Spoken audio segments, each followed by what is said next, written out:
Yes, guys, you know what time it is. It's your boy David at the Irish Hotspur, Ireland's #1 Spurs fan, bringing you the build-up to today's must-win game if we want to keep European hopes alive in this league. Of course, we are taking on Everton this evening. We are joined by co-host Jack Kanicki. Dermot will be joining us. I think Sean will also be popping in. He's going to the game, but he wants to pop in and just see how everybody is. And also Danny Kiriakou should be joining us as well. But look, for the watch along today, guys, we'll have the scoreboard and the timer like everybody's been asking for. So we will have all of that for everybody today in place. But of course, we are joined by co-host Jack. Jack, how are you keeping, my man? Keeping quite well, Dave. You know, I was kind of talking to Spurs 72 earlier, you know, in the chat, Dave. Kind of a bit more nervous than I probably should be. And like you kind of said, Dave, a lot kind of hangs in the balance when it comes to European places, when it comes to, you know, being able to kind of, you know, keep our foot, you know, maybe in this sort of race for this kind of top 4 through top 6 sort of spots. And I wish, you know, we were in a bit more of a comfortable spot, but, you know, games like this, you just feel like, again, must wins, and then always makes it a bit more nervous. Yeah, no, absolutely spot on. Dermot, how are you keeping, my man? I'm all right. A bit disconnected with the club this morning, but now it's getting close to game time. Come on, you Spurs. We're going to win tonight.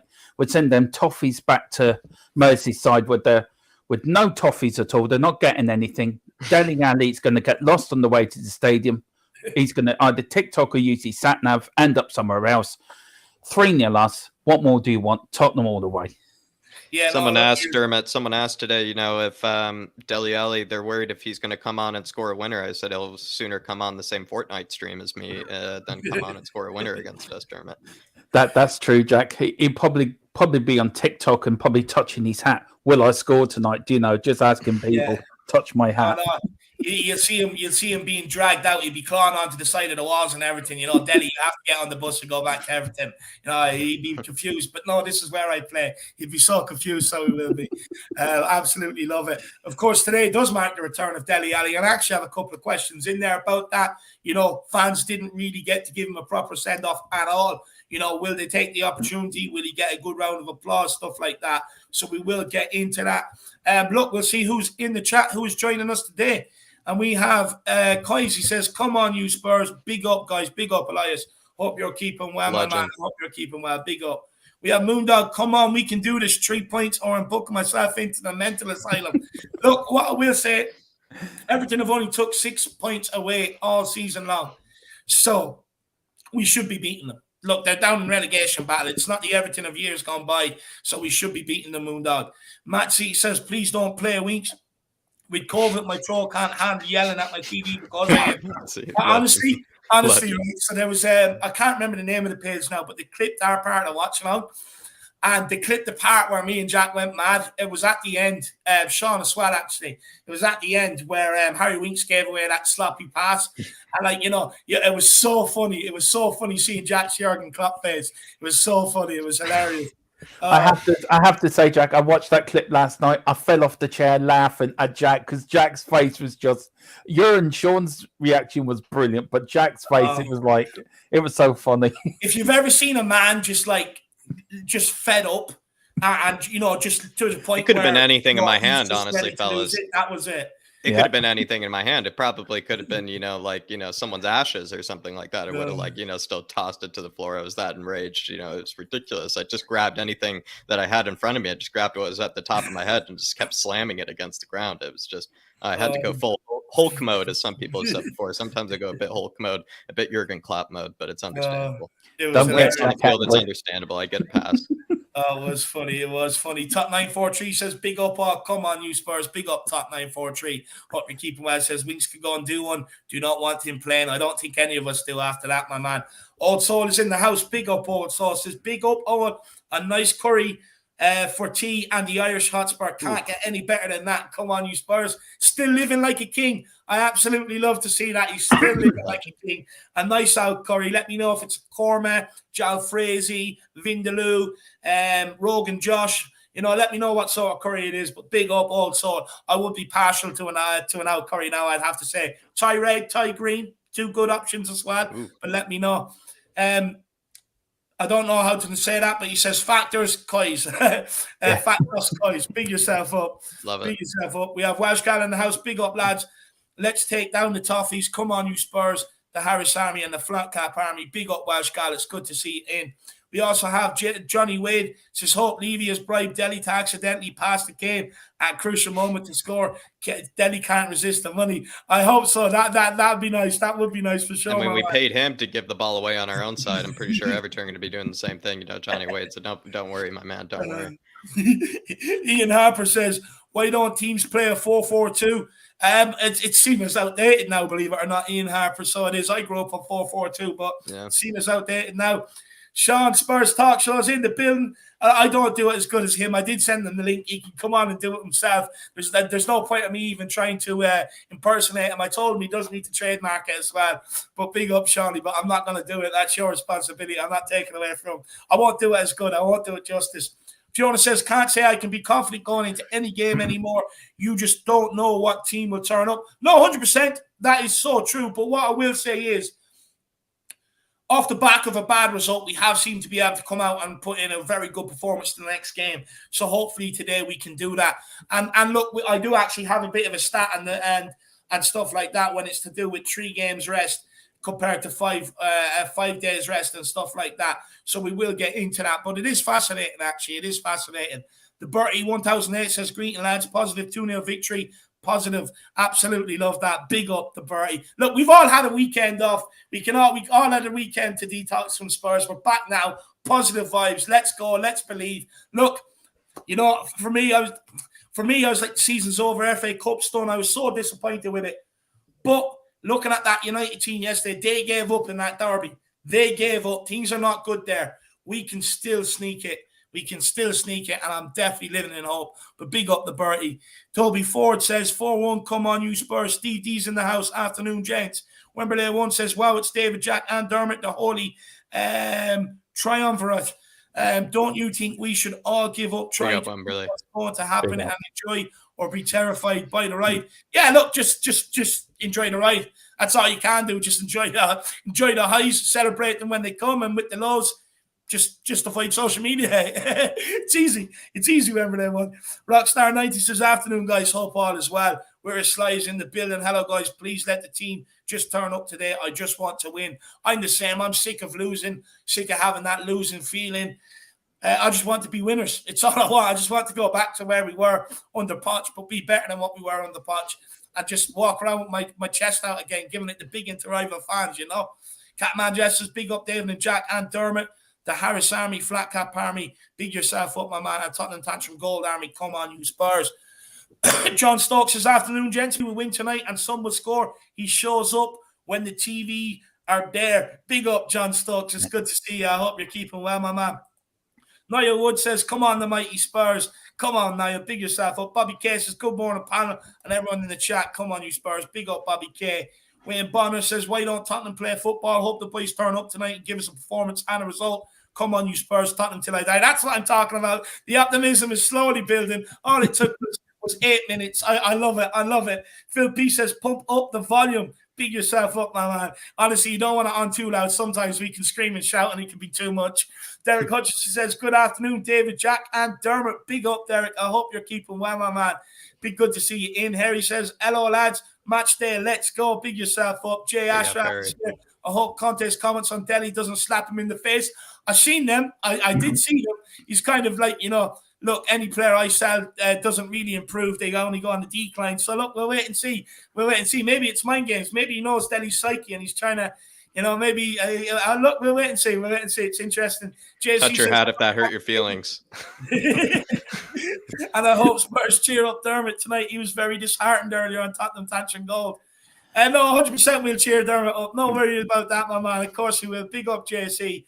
Mark News says, big yourselves up, lads, for 3 points. Harris Army and the Flat Cap Army and the big Dermot on the march. Conte had a few days rest and recharge and training in Conte. We trust. Come on, you Spurs.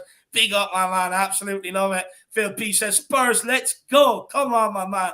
Come on. Big Boss Man is in the building. He says, woo! Big up, Big Boss Man. Legend. Hello, Miguel Escobardo says, hello, everyone. Legend. Come on, you Harris Army. Come on, you Flat Cap Army. What a man. What a man. And then we have Kai Balak. He says, to the tune, oh, Christmas tree, oh, Bentancur, oh, Bentancur. He's Tottenham Hotspur to the core. Oh, love it, Key. Or Kai. Kai, I absolutely love that. Oh, Bentancur, he's Tottenham Hotspur to the core. I love that. Big up, Kai. Honestly, Simon Cowell, if you're watching, sign me up, baby. I'll be there for X Factor this year. But honestly, absolutely love that, Kai. You know, and I still have that Kulusevski one wrapping around my head all the time as well. But big up, Kai Bellic. I do love that. Legend. People get singing it. The Uruguayan Dembele. We finally have a song. Moondog says, my bet was will be coming in tonight. I can feel it, Moondog. Let me know what your secret is. Let me know what the secret is. Let me know what I need to put a fiver on. But big up, Moondog. Big yourself up. We also have Claude Murphy. Dele is finished as a footballer. Yeah, he is. He is. Sean Talk Show, what's Moondog's bet, please? Sean's like, please, now I'm shaking. I need to know. I love it. Big up, Shawnee. We have Crypto Pritch Gaming. He says, let's go 4-0. Ali on goal. I'd love to see that. I really would love to see that. Just make sure I'm not missing anybody out before we move on. Faz Radfire, time to win 2 matches in a row in the Premier League. I really do hope so, my man. We really could do with it, everybody. Amir Sardar says, come on, you Spurs. Let's get the 3 points tonight. Above all, big up, Amir. I hope you are keeping well, my man. We have On Your Bike Scott. He says, big up, lads. 3-1 Kane or Son to score first. Absolutely love that. Kane will score tonight. He loves goals against Everton. Absolutely loves them. And Paul Redfield says, going tonight, let's get these 3 points. Time to aim high and create some consistent performances. Come on, you Spurs. Well, Paul, please, sing a bit of Harry Kane for me. He's one of our own. Blair that out at the end. Just give it a little. That's from the Irish Hotspur. And look, most of all, go there in a positive mood. Spread the positive vibes. And hopefully that win will come for you, my man. It's going to be a cold night as well, so make sure you are wrapped up warm. Get the Spurs hat and the scarf on. Go for it, my man. Come on, you Spurs. Big up, Paul. Big up and go and represent us all, my man. We also have Marco Vera says, have a good show today, guys. And it's time for these players to start getting serious once and for all. Come on, you Spurs. Exactly. Look, this is their last chance. There's no more chances. Lose this. Forget about Champions League. You could probably say forget about Europa League as well. I reckon tonight we've got to win this without a doubt. Adam D says, love the enthusiasm, lads. I would love to see a victory tonight. Look, big up, Adam. One of the most enthusiastic on YouTube. Win or lose, I'm always here with a smile on my face. We lose, we learn, we win, we gloat. That's the way it is. Mick Hanscombe says, big up the Irish Hotspur and guess it's time to put a run together, starting with a win tonight. Come on, you Spurs. That it is, my man. That it is. And Paul saying up the Irish Hotspur, positive vibes. That's what I'm talking about. Love it, Paul. Really do sing your lungs out today, my man. Sing your lungs out. There's so many people that tune in worldwide, getting up at ungodly hours that cannot get to games, and they would love to do it.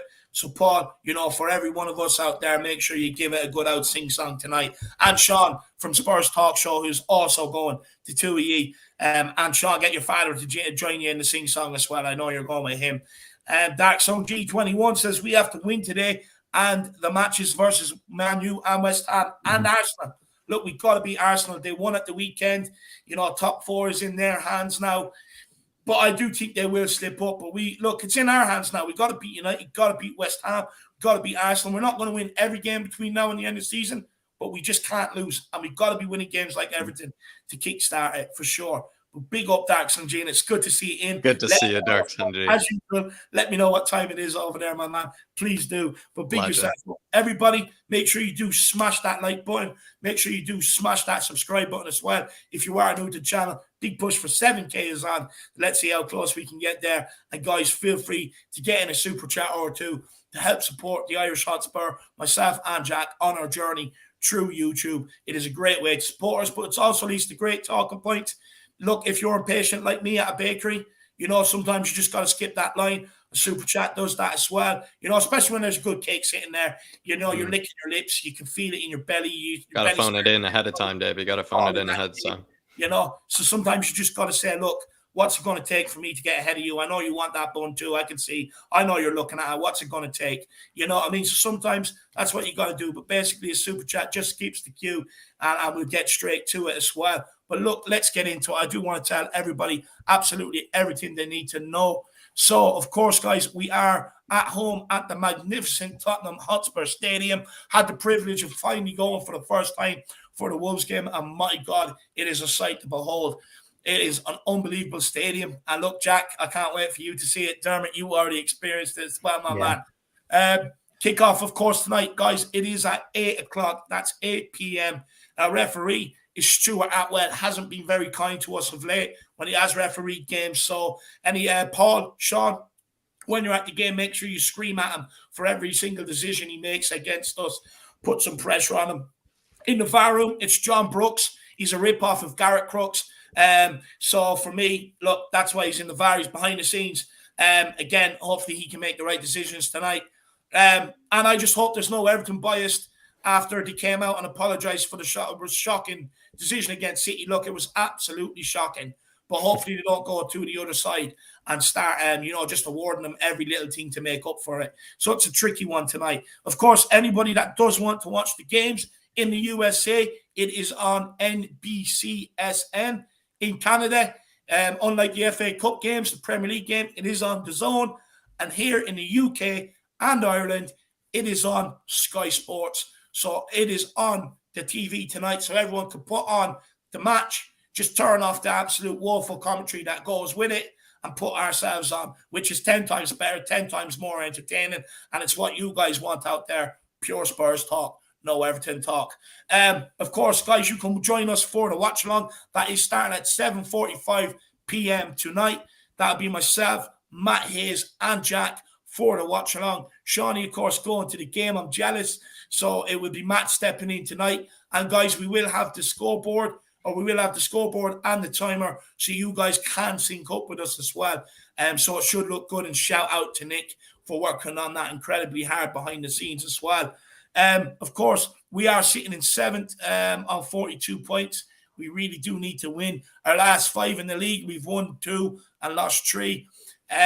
We have won 9 of our last 12 Premier League matches played on Monday nights, drawing 2 and losing 1, with the defeat coming at home to Man City in October 2018. So historically, we actually tend to do well on Monday night. So hopefully tonight is another night where we can keep that tradition going.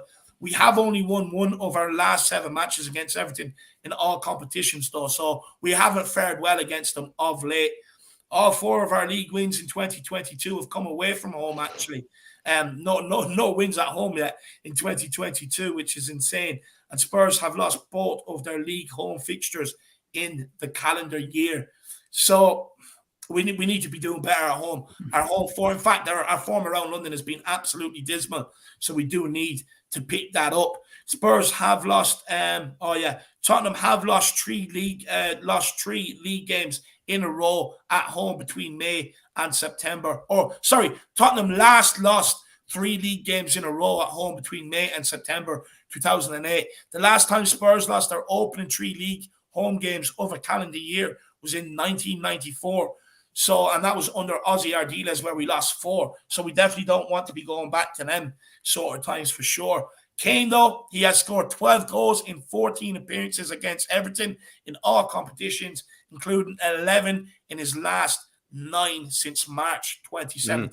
So if I was a betting man, Kane is on top. I'd probably be putting money on Kane to score. But here's another one. Son Heung-min has been involved in 10 games, in 10 goals in his last 11 Premier League games. That is 6 goals, 4 assists overall in the Premier League this season. Only Mikel Antonio's goals and assists, 15, have been worth more points to their side than Son has for Spurs with 14. Wow. So that is absolutely insane. And we will get on to that because there is a bit of commotion going on around his name, which I don't think is deserved. And of course, Antonio Conte is unbeaten in all 6 matches as a manager against Everton in all competitions. For Everton, Jordan Pickford, he will make the appearance tonight in goals. It will be his 200th Premier League appearance. And it also comes on his 28th birthday. He is celebrating his birthday today. So every Spurs fan's behind them goals. Make sure you absolutely abuse him, put him off his game, and make sure you don't let him off easy because it's his birthday. That's what I'm saying. Maybe have a few birthday songs lined up for him, if you know what I mean. That would be nice. Players injured, of course. Ollie Skip is out for Tottenham still. Japhet Tanganga is still out with his knee. Skip still out with his groin. But Rodrigo Bentancur and Lucas Moura both return tonight, which is a huge plus.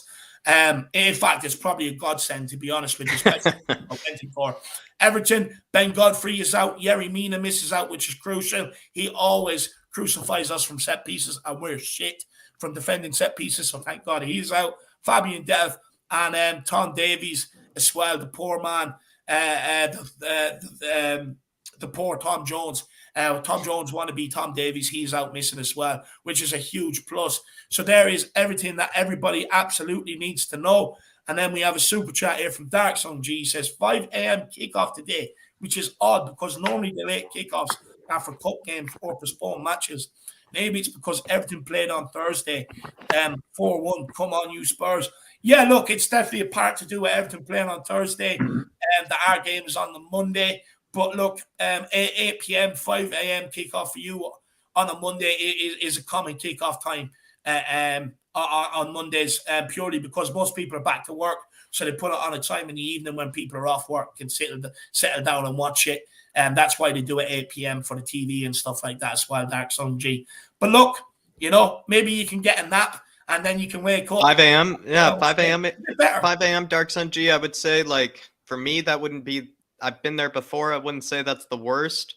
That wouldn't be the worst, but I mean, for you, maybe that's actually worse. Maybe he kind of likes those 2 a.m.s maybe a bit more, or those kind of 3 a.m.s a bit more. It depends on the type of person you are, Dark Sun G. But do let me know, and do let us know if that's maybe a bit more of an ideal time, because that would be my guess, is that would be a bit more of an ideal time. But still, nonetheless, I mean, ridiculous hours this guy gets up for to get pumped for the game, Dave. I mean, he should be running the watch-alongs over there as well, just to get people, stayed awake, for these games. Big up, Dark Sun G. No, big up, Dark Sun G. Big up, my man. Buster in the comments, what time is kickoff? It's at 8 p.m., my man, 8 p.m.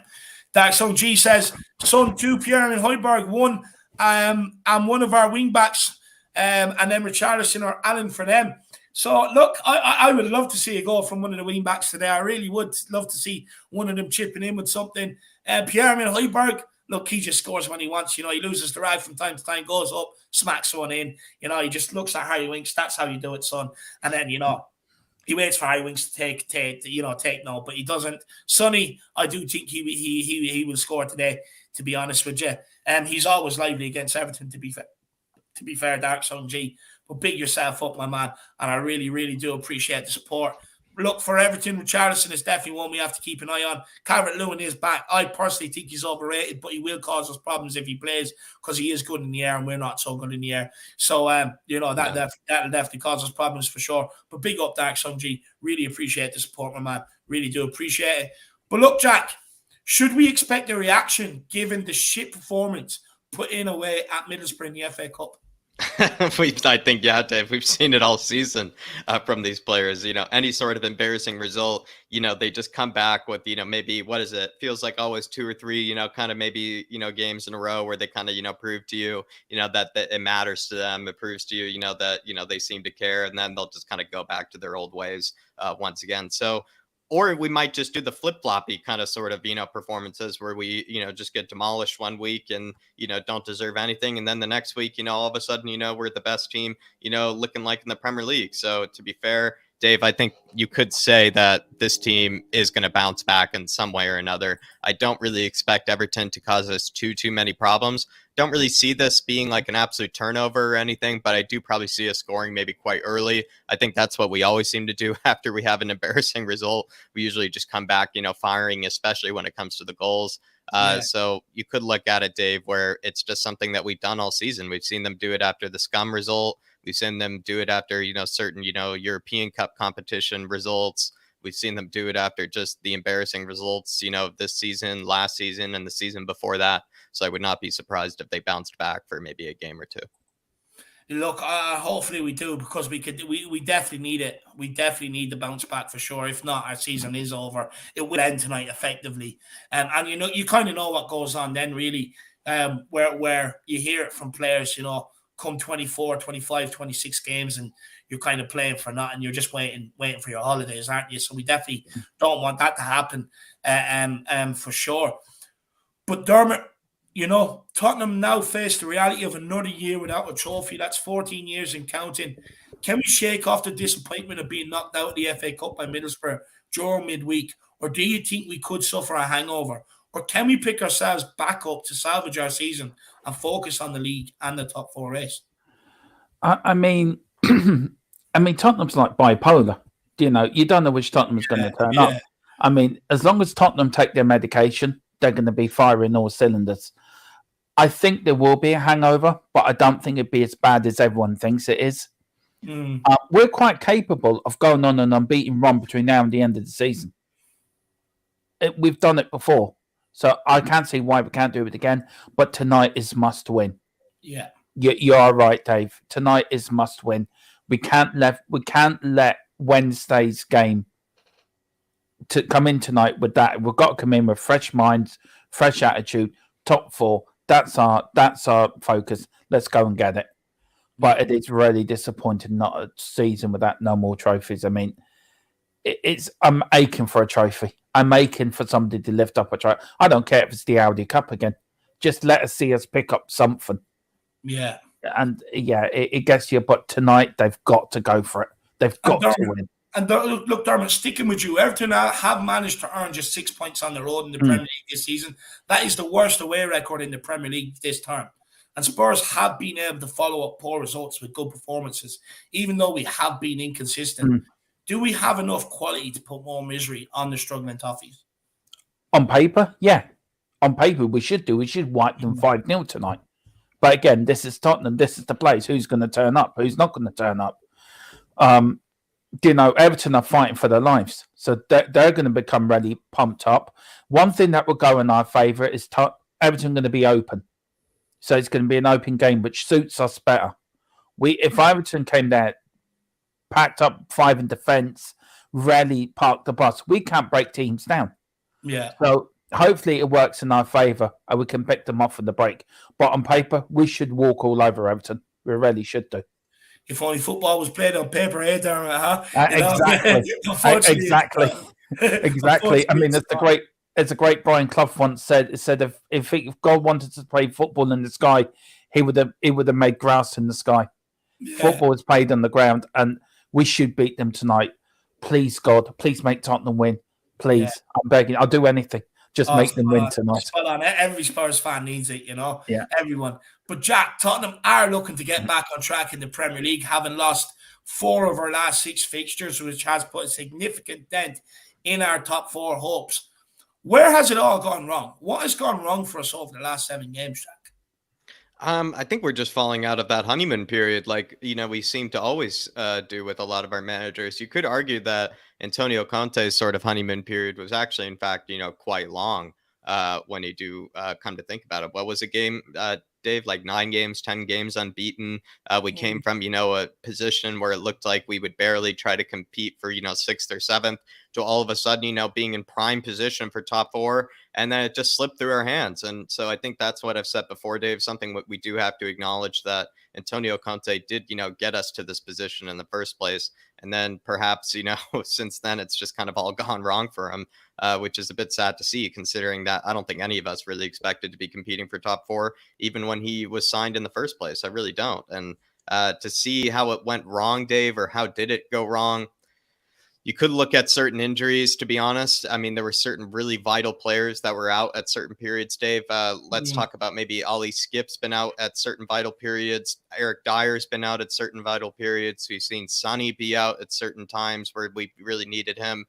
Players that you do look at it, we have a significantly less or a worse winning percentage without. It's just that simple. And we don't really have the depth, as we've all said 1,000 times, to be able to fill in for these players and the holes that they, have when they do leave. And to be honest, Dave, you could probably just look at it where Antonio Conte really hasn't had his best 11 or his best sort of cohesive squad really ever since that 9 or 10 game unbeaten run, to a degree. And even during kind of the end of that 10 game unbeaten run, he didn't exactly, always even have his first squad there either. But I think maybe the big deal is, as we've always said, Dave, this team, when it is full, when there are no injuries, in a utopia scenario where there are no injuries, this squad is capable of actually rolling over plenty of sides. But Antonio Conte, I think at one stage or another, he just had a lot of really crucial injuries happen to players that he just extremely relies on, and he can't find another player in the squad to do the same sort of thing. And I think that's why we've probably crumbled. Yeah, absolutely. Absolutely. Look, I just, for me, it's definitely a reflection of squad depth and quality in the squad. Look, you see other teams there well able to rotate, and you don't see drop off in performances or results and stuff like that. Look, it's just a hard one to take. It is a hard one to take for sure. Ellie's in the house. She says, well, hello, lads. You're back on the tube and the Harris Army rocking and giving us what we want. Big up, Ellie. It's good to see you. And I can't wait to see you for the game against West Ham as well. I cannot wait. Myself and Jacko, Ellie, 3 passionate Spurs fans screaming from the top of our lungs. If anyone is watching and they end up sitting in front of us or behind us, I apologize in advance, but I will be loud for 90 minutes. And so will Ellie. So, make sure, just warning you now.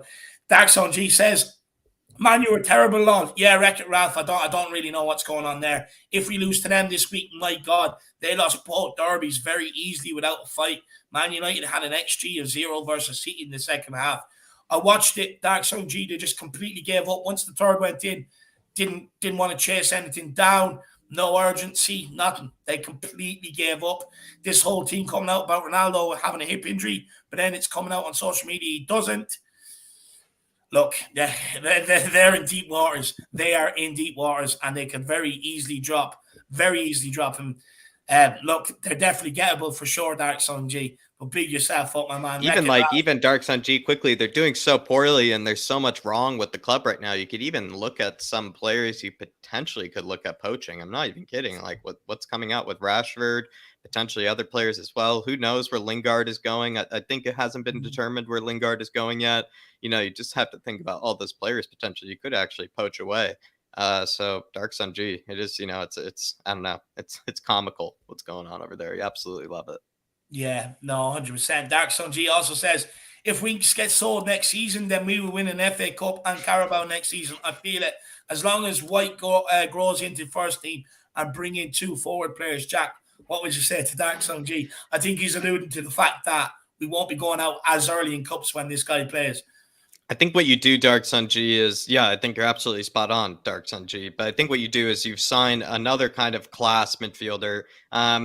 Does it need to be a worldie? I think to a degree you could make the argument the next midfielder we sign does maybe need to be a worldie. You get rid of Winks, you bring in Harvey White. Harvey White can be that, what would it be? Like, I guess 5th choice sort of midfielder, Dark Sun G, and then he can play in the cup games alongside one of our more class or one of our, more consistent midfielders. And then I assure you, we will not be having as many embarrassing results like Paços de Ferreira, Middlesbrough, Zagreb, Ghent, the list goes on. Antwerp, the list goes on. Dark Sun G, as you well know, better than the rest of us, but big up, my man. Big up, Dark Sun G. Big yourself up, my man. Look, when it comes to Winks, my man, look, the sooner we part ways, the better. It's just done. It's done. He's not good enough to be here. The manager doesn't even want him here. Like he said in his press conferences when he's been asked about Winks, his attitude has been good. He keeps referring to his attitude. Now, if you're staying at a club based on your attitude and not your footballing ability, I can understand that, yes, you need the good attitudes, but when you're staying based on your attitude compared to your football ability, it's not really saying much for the poor guy, to be honest with you. But Marky says all went wrong when we had to play 40 Winks. Spot on. It's absolutely spot on. Skip went out injured. Winks comes in. Bentancur comes in, and he goes out injured. I just don't know what to say anymore when it comes to this guy. I don't want to keep berating on to him. It's just gone to the point where I just act like he doesn't exist, to be honest with you, because it's just easier. I mean, we just know what's coming when the guy plays. But you're absolutely spot on, Paul Markey. I think you've definitely hit the nail on the head there for sure. Look, we've seen it time and time again. Zagreb last season, Paços de Ferreira at the start of this season. Coy played in the Colchester game where we went out to them. The list just goes on and on and on. We actually have a full list of it. Actually, to be honest with you, I may dig it out again one day. But the list and add the Middlesbrough one to it as well. But big up Paul Markey. Really appreciate the support, my man. Really do. Dermot, Tottenham have been very inconsistent over the past 2 months. When Spurs are fully healthy, we have seen we can beat anybody. But when we are tired, we can lose to anyone.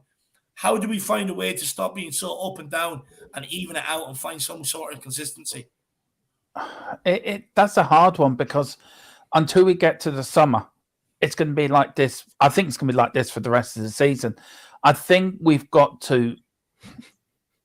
I don't know how to answer that, Dave, because it's such a hard question. Because what do you do? Can you even find a solution, Dermot? Like, is there even a solution? Is there anything the manager can do? Is there anything he can do tactically, man management wise, or is it just solely on the quality he has to rely on until the end of the season? Well, I did hear a rumor he threatened to lock them in Spurs Lodge for 3 days before the Leeds game. I love that could quickly turn players against the manager. I loved it too. So if we threaten them, they won't be going home to their families at all until the end of May. Maybe that might sort the problem out quickly. But I think it's players' attitudes. I think we need to get players in there that want to play for the manager. I don't think Winks wants to play for Conte. I don't think some of these players don't want to play for him because they don't like his training methods or how he's management. And I think the likes of these players, that's why they're not trying. But Conte is a world-class manager, so you got to trust in what he's in. But I don't know, Dave. I mean, is it a player problem? It could be. Is it a management problem? It could be.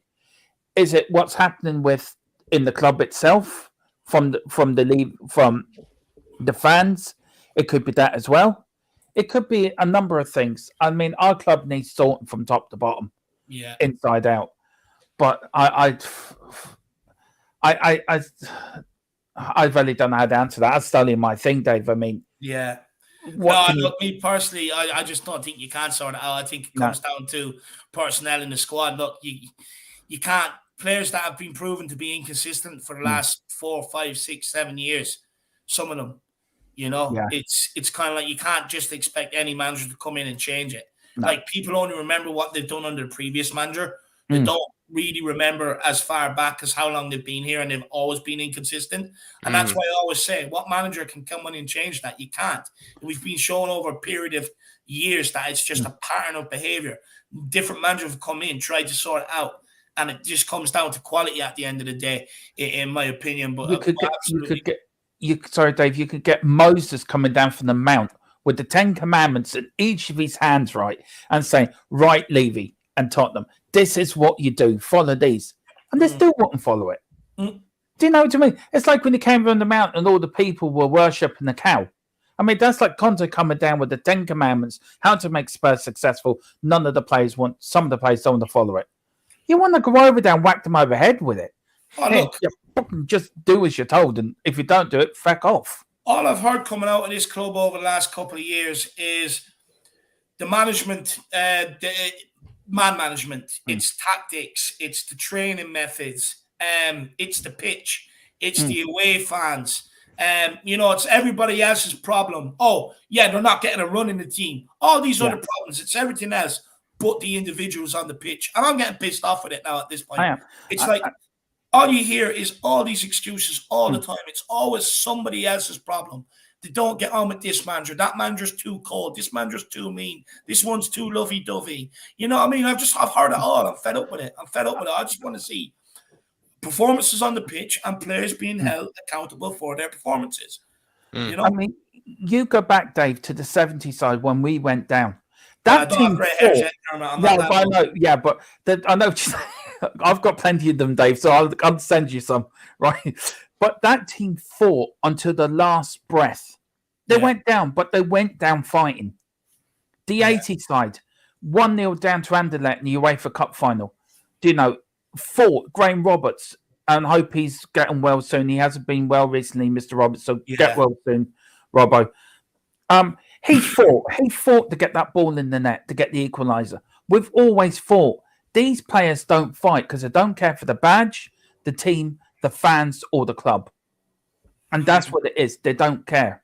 And till we get players that do care. Holberg cares. Benny cares. Decky cares. Kane cares. Son cares. Romero cares. Hugo cares. Yeah. Even Ben Davis cares. Eric Dyer, as bad as he was, has improved. Yeah. So you need to get the rest of these negative players out before, and I think that was sort of the issue. We need 11 players that will die on the pitch for the team, not to go out there and think I'm picking up my wage check. They want to die, dual blood on that pitch for Tottenham Hotspur. Spot on, absolutely spot on, lad. Good, nice rant there, by the way. Nice rant. I enjoyed Sorry. that. Love the passion. No, I love the passion. I love it, man. I love it.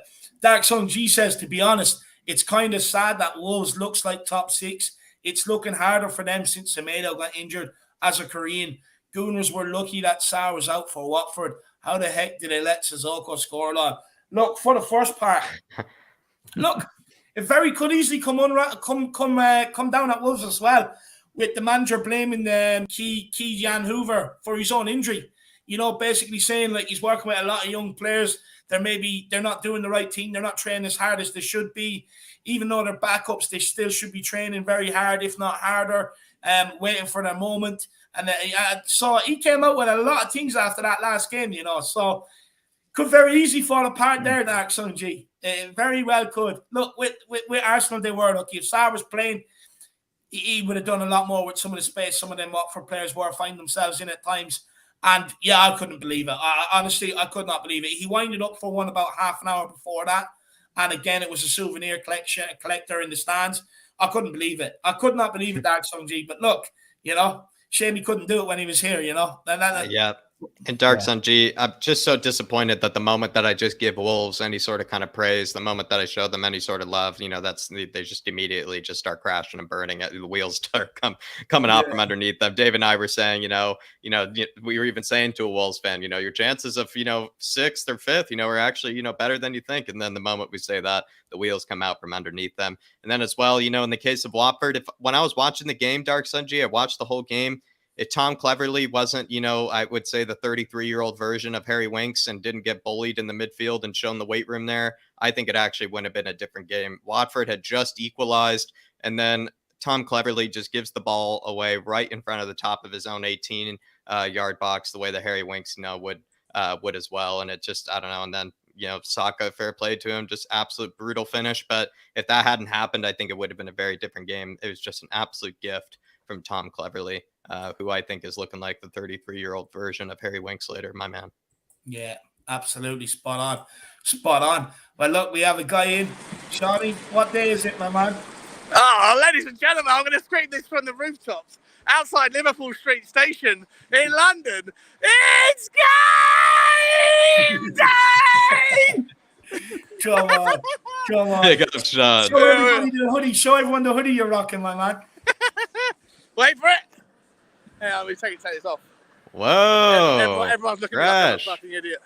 Spurs talk show with a game day. Can you see it? I'm not sure you can see it. With a game You gotta love that. What's going on? Man. We're missing you here. We're missing you today, so we are, my man. Oh, mate, I'm missing you as well. I'm making my own little vlog about this, like a day in the life, a game day in the life of a Spurs fan. And on the train on the way in, I took my one little segment of it, and I had to mention, like, everything in life comes with sacrifices, right? Like, there's no opportunity cost. But you might be doing one thing you want to do, but you're doing something that you otherwise want to do as well. And I would love to be there in the studio with you. By the way, Dermot, I love you've upgraded your background. This is very classy. And I haven't done anything different, Sean. Don't pretend like you're not wearing a white hoodie for the background for the contrast. I love it. Perfectly cropped. Look, let's get you in on a bit of the action anyway, my man. Let's get you in on a bit of the action. So, look, given that we struggle when the onus is on us to take the game to the opposition, is it reasonable to assume that Everton will be prepared to sit back against us tonight? And what do we need to do that we have failed to do against other teams who have played in the same sort of way against us? Well, you know what, Dave? It's interesting. Without trying to plug my channel, but no, yesterday I had an Evertonian, my friend Michael, on, and I asked him about how we can how can we best utilise our assets against them? And he's a massive Evertonian, and he said to me that if you got players that can run at the defence, Everton are terrified of players that run at them. And like one-on-one defending kind one-on-one, right? And so he was like, I love Lucas Moura, I love Steven Bergwijn. Those two players would have a wet dream to be playing against Everton today. Interesting. And unfortunately, I don't think either of those two players are going to start, right? Not unfortunately, because I'm very happy with Kulusevski and I'm very happy with Sonny, obviously, in the 4-3-3 or the 3-4-3. But according to him, at least, he says that, I said, where are Everton at their weakest? And he said, when players run at them. And so I don't think Kulusevski is going to run at them. Emerson Royale doesn't. Doherty doesn't. So maybe this is a game, and we'll figure it out as the game goes on. But according to him, maybe this is a game that has more of an opportunity for a late winner from a Lucas Moura or a Bergwijn type player who can get the ball and run. That's what he said. I don't know. I trust him. He knows what he's talking about from an Everton perspective. Yeah. So that's how I think we can break them down. And in terms of whether they sit back or go at us, he said if it was Rafa Benitez in charge, Rafa Benitez would have sat back and just absorbed and tried to break us down on the counter. Yeah. With Frank Lampard in charge, he thinks that they're more likely than not to at least have a bit more offensive attitude, because Frank Lampard doesn't seem like the type of manager who wants to just sit back and break. He wants to show a bit of flair. So I'm confident. After speaking to him for an hour and a half yesterday, I'm confident that we've got enough tools in our arsenal to, sorry for saying that word, but enough weapons, enough feathers in our cap, to use a less offensive analogy, to break them down. I think it'll be a tight game. I think it'll be 2-1 Tottenham, 3-1 Tottenham, something like that. I don't think it'll be a whitewash, but I think we're going to come away with the 3 points. Just quickly, Sean, if with that one-on-one kind of thing you were saying, does that mean then with Lampard we would have a better chance of having more of those one-on-one sort of situations than maybe with Benitez? So maybe with Lampard there might be better opportunities for our players to do it than they did last time against Benitez. Yeah, 100%, Jack. And that's the thing, mate. So I don't know too much about Everton more than what you see on Match of the Day or in the highlight reels. But having someone on, he was very honest. He thought, he said out loud, he's like, I'm hoping for a 0-0. I'm hoping for a 0-0. I'll grab if I can get a point, I'd love it. But I think that Tottenham are going to smash us. And he said, as much as he's impressed by Kulusevski, he thinks that we've got a better shout with players such as Bergwijn or Lucas. So if we start with the same formation, 3-4-3 and the same team, hopefully with Bentancur replacing Winksy, then I'm still happy with that. We'll see what happens. But I think that maybe if we're still struggling at half time, maybe, listen, according to him, and he's just one opinion, but it's an opinion that I haven't heard, and it's an interesting insight. So maybe Lucas and Bergwijn can have some success later on in the game. Absolutely. Interesting. It's definitely something that we should definitely keep our mind on as well. But Sean, what way are you going to receive Dele Alli today? You are going to the ground. Are you going to applaud him? Because, of course, we didn't get to give him a proper send-off. So, you're going to applaud him. You're going to abuse him. What are you going to do? No, I won't abuse him. I'll abuse him if he fucking scores. If he scores the winning goal, he gets something thrown at him from me. No doubt. Maybe not physically thrown, but just verbally some insults. But listen, I'll receive him well. I won't sing a song for him because he's no longer part of Tottenham. But I'll give him a round of applause if he warms up, that kind of thing. Nothing more than that. I think he did a lot in his first. It's like anything in life, like if someone has contributed something to the history of what you're involved in, and he was a positive part of some part of it, then you can give him the respect that he deserves. But you don't want to forget the fact that he didn't do much the last 3 or 4 years. So I'll give him a polite round of applause, wish him well, but he's no longer part of Tottenham, so I'm not going to celebrate him too much more. Yeah, absolutely spot on, my man. I do have other questions there. I'm going to let you go, guys, because I'm going to chew up my battery and I need to record it all. I just wanted to say hello to everybody.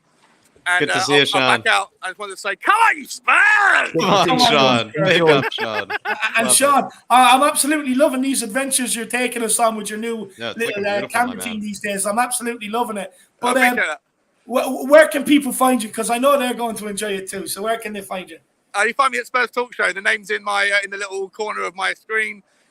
Spurs Talk Show on Twitter, Spurs Talk Show on YouTube, all one word, no spaces, hashtag never any spaces, because otherwise you find San Antonio Spurs. And you can find me now, read more something I've started this week is an Instagram thing, but that's just getting going. The Spurs Talk Show. And, Love it. but I'll see you guys. Hopefully, I don't know if you guys will still be doing a show by the time I get home, but it's going to be a late one for me. Come on, Tottenham. Come on, Spurs. Come on, you Sean, Spurs. you Big enjoy up, the Sean. game. Legend. You enjoy the What a time with Colin. your old lad, and we'll see you back here during the week, all right? Lovely. Cheers, fellas. Take care. See Cheers, you, Dan. Like Sean. Cheers, Jack. Cheers, Dave. Bye. See you, Sean. Oh, guys, absolute legend. Oh, I that have was to great. say, there's something therapeutic It listening was to Sean on actually, his, yeah. on his That walk was the around word. London. That's the word, Dave. It was kind of therapeutic to see him and have him call in and look beautiful as well. Beautiful background. I like that insight as well. On the one-on-one defending. To be honest, as well. It gave me something to work with there. Well done, Sean. Well done. Yeah. He is. He's a legend. He's a legend in the community. I absolutely love the guy. I love the guy. Take the super chat from Dark Sung G, and then I do have a great question for you, Jack, about Conte. You're gonna love it. Dark Sung G, he says if he is a Spurs boy, he should sacrifice his Spurs career and go somewhere else to make us successful. I would if I was Weeks. Ben and Pierre-Emile Højbjerg has to play today. Look, if I wasn't good enough and I was at Spurs and I was a Spurs fan, I wouldn't be in a rush to get out the door either, to be honest with you. I'd hang on to that dream for as long as possible.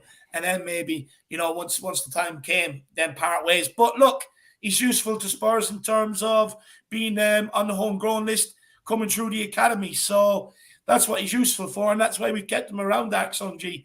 And look, 100% we'll be getting on to the midfielders in a few minutes. But Bentancur and Pierre-Emile Højbjerg, for me, both have to start in that midfield today, my man. Spot on. But Jack, where's the question I had on Conte? And it's a good one. There's some stats involved here as well. Let me find it.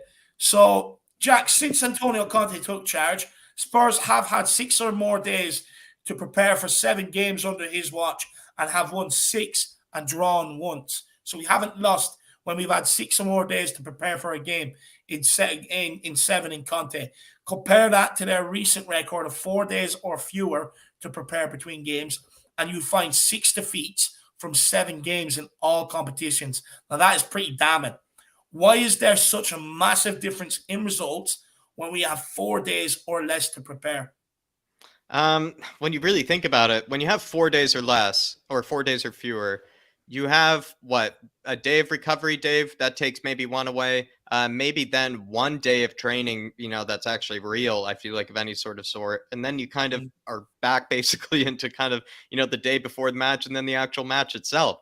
So when you do think about it, when he has 4 days or fewer, 5 days or fewer even, he has less of time, Dave, to be able to either prepare them for the next opponent and actually on the training ground, with moving them around, showing them where they need to stand, showing them where they need to move, what sort of key areas they need to be able to pass and find patterns.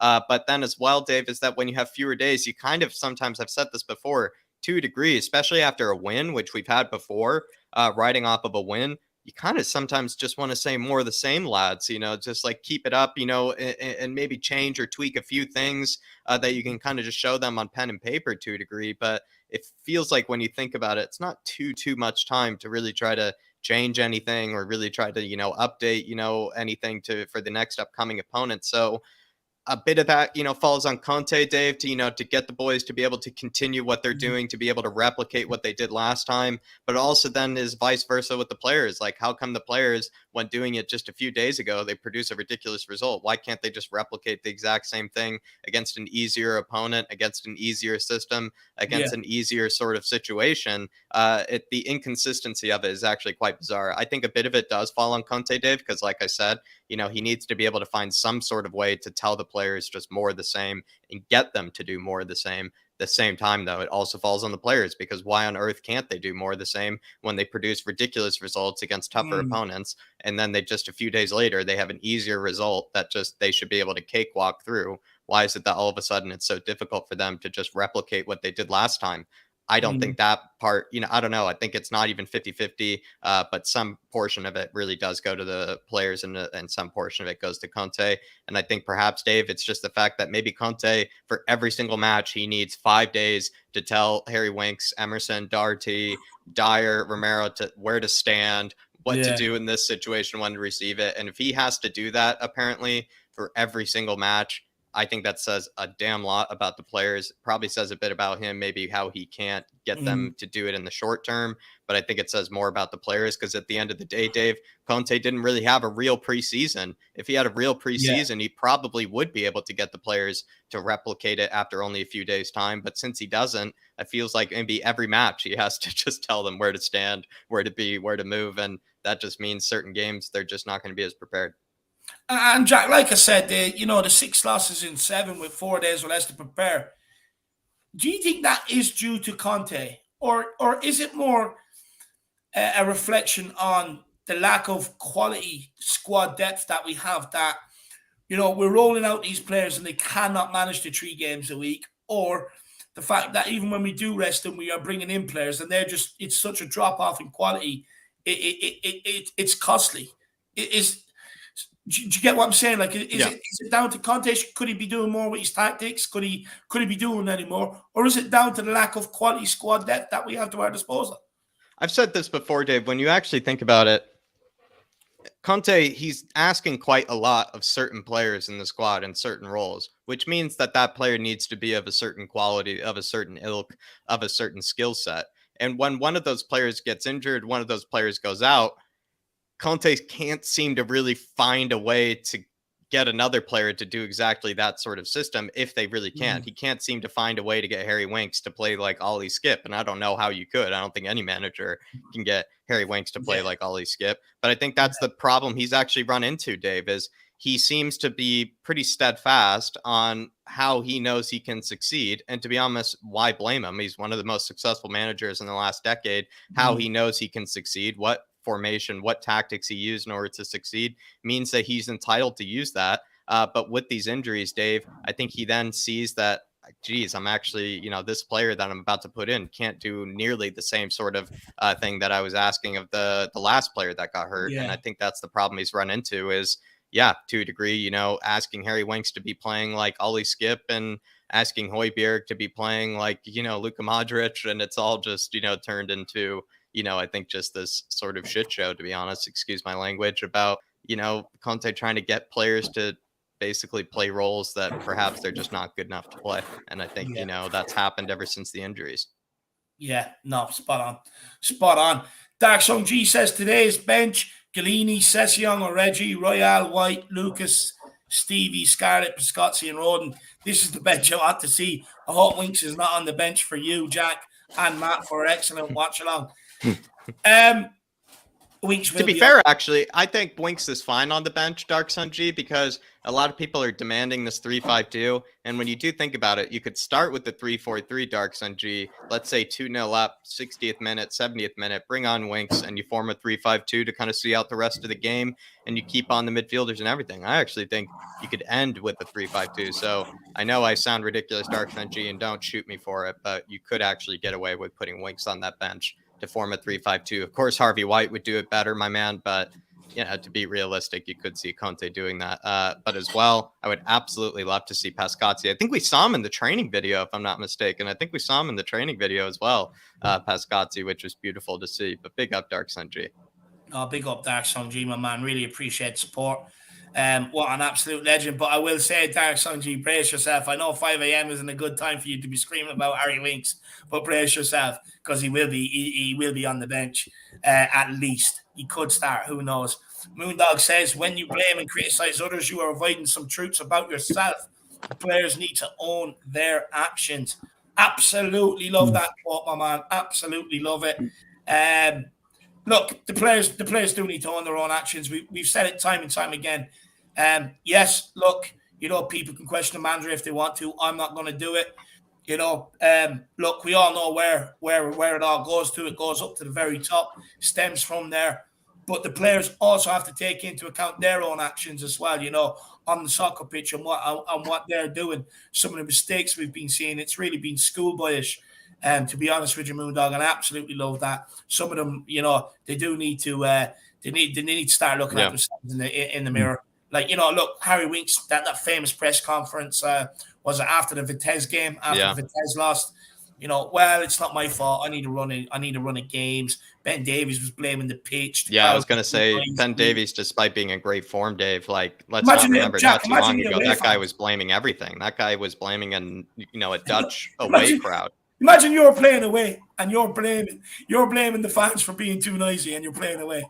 Imagine and he blamed the pitch as well at being Dave. Like, yeah, let's not remember, especially Ben Davies, who's playing unbelievable. But like, let's not get this wrong. Just a few months ago, he was blaming everything, including your mother, for how we lost that game. So I don't know, Dave. But as well as Moondog, they do have to be more accountable, my man. I don't know how they can do it. But big up Moondog, and Bob's Spur TV is in the house. Yeah, it's good to see you, Bob. He says, big up people, 4-1 tonight. Kane to add to his brilliant 11 goals versus Everton. Oh, I walk today. Just the 3 steps though. However, Armstrong only took 1 step. one giant step for man. I love it. But look, Bob, on a serious note, look, every step you take is just a step closer to recovery, my man. And look, what you've been through, look, it's been rough. It's been horrible. And to be honest with you, I couldn't imagine it. I couldn't even imagine it. Just look, keep fighting, keep doing what you're doing. And I believe there is actually been a GoFundMe organised in Bob's name, actually. Yeah. And it was put into the Irish Hotspur group chat the other day for anyone that does want to help. And I will actually organise to put it in at the watch along as well.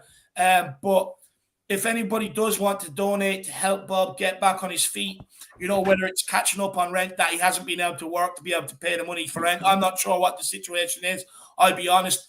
But if anyone wants to donate and help Bob get back up on his feet, I will put that fundraiser there in the watch along for everybody to be able to donate. But big up, Bob. Keep taking them steps, my man. And hopefully Harry Kane can get a goal or 2 tonight. And who knows, a good celebration, you might end up taking 4 or 5 steps without even knowing, Bob. Sometimes you just can't help but get up and celebrate, my man. But it's good to see you, Bob. It is good. Big up, Bob. Everybody, just repeat it one more time. Do check out. I think I've retweeted it at some stage. Go to my Twitter. You can find it there for Bob Spurs link. Maybe I can try to find it at one stage, but also as well, everybody in the Irish Hotspur group chat, you've seen it in there. Everybody, do help out Bob. I would say he's an absolute warrior battling through these past 4 or 5 months, but it's been a real tough 4 or 5 months. And I do think he does need a lot of help from the Harris Army as well as the whole Spurs community. But big up, Bob Spur. Good to have you in here, my man. And it's been retweeted on my Twitter, Tottenham Tantrum as well. And Dave, you can send me the link. I'll put that on my channel from tonight as well. And let's see, can we get the Tottenham Tantrum Army to help Bob Spur? Because he is an inspiration, not just to me, but to everyone. And he's a legend. And, he really is Brian Deggle calls him Superman. I call him Iron Man. Because that's the sort of the man he is. He is an absolute gentleman and a legend. Yeah. Now, big up Bob Spur and keep on that road to recovery, my man. But big yourself up, Bob, and hopefully we can get the win today and Harry Kane can score for you, my man. Dark Song G is in the house. He says, I don't want to see Winks for Everton after losing the FA Cup. I have a PTSD using Winks against Everton and West Ham. I don't want to see him for both games. Yeah, what was that score again? 5-4, 4-3, 5-4? I'm going to say. Look, even his performance against Middlesbrough the other day was more than enough for me. Dark Song G, to be honest, to be able to manage and handle, it was just completely anonymous, couldn't affect the game. And look, I don't think football is for him anymore. Look, he just doesn't do the basics well. He doesn't take the ball on the half turn. He's supposed to be in that team as a player that players in the team should be looking to, should be comfortable to. Get the head up. Oh, there's Winks, give him the ball. Let him play us through the lines. We see players like Pedri, Dave, Gavi, players his size doing that. We see players his size like Gavi, Pedri. We do, but the thing is with Winks, he doesn't take the ball on the half turn.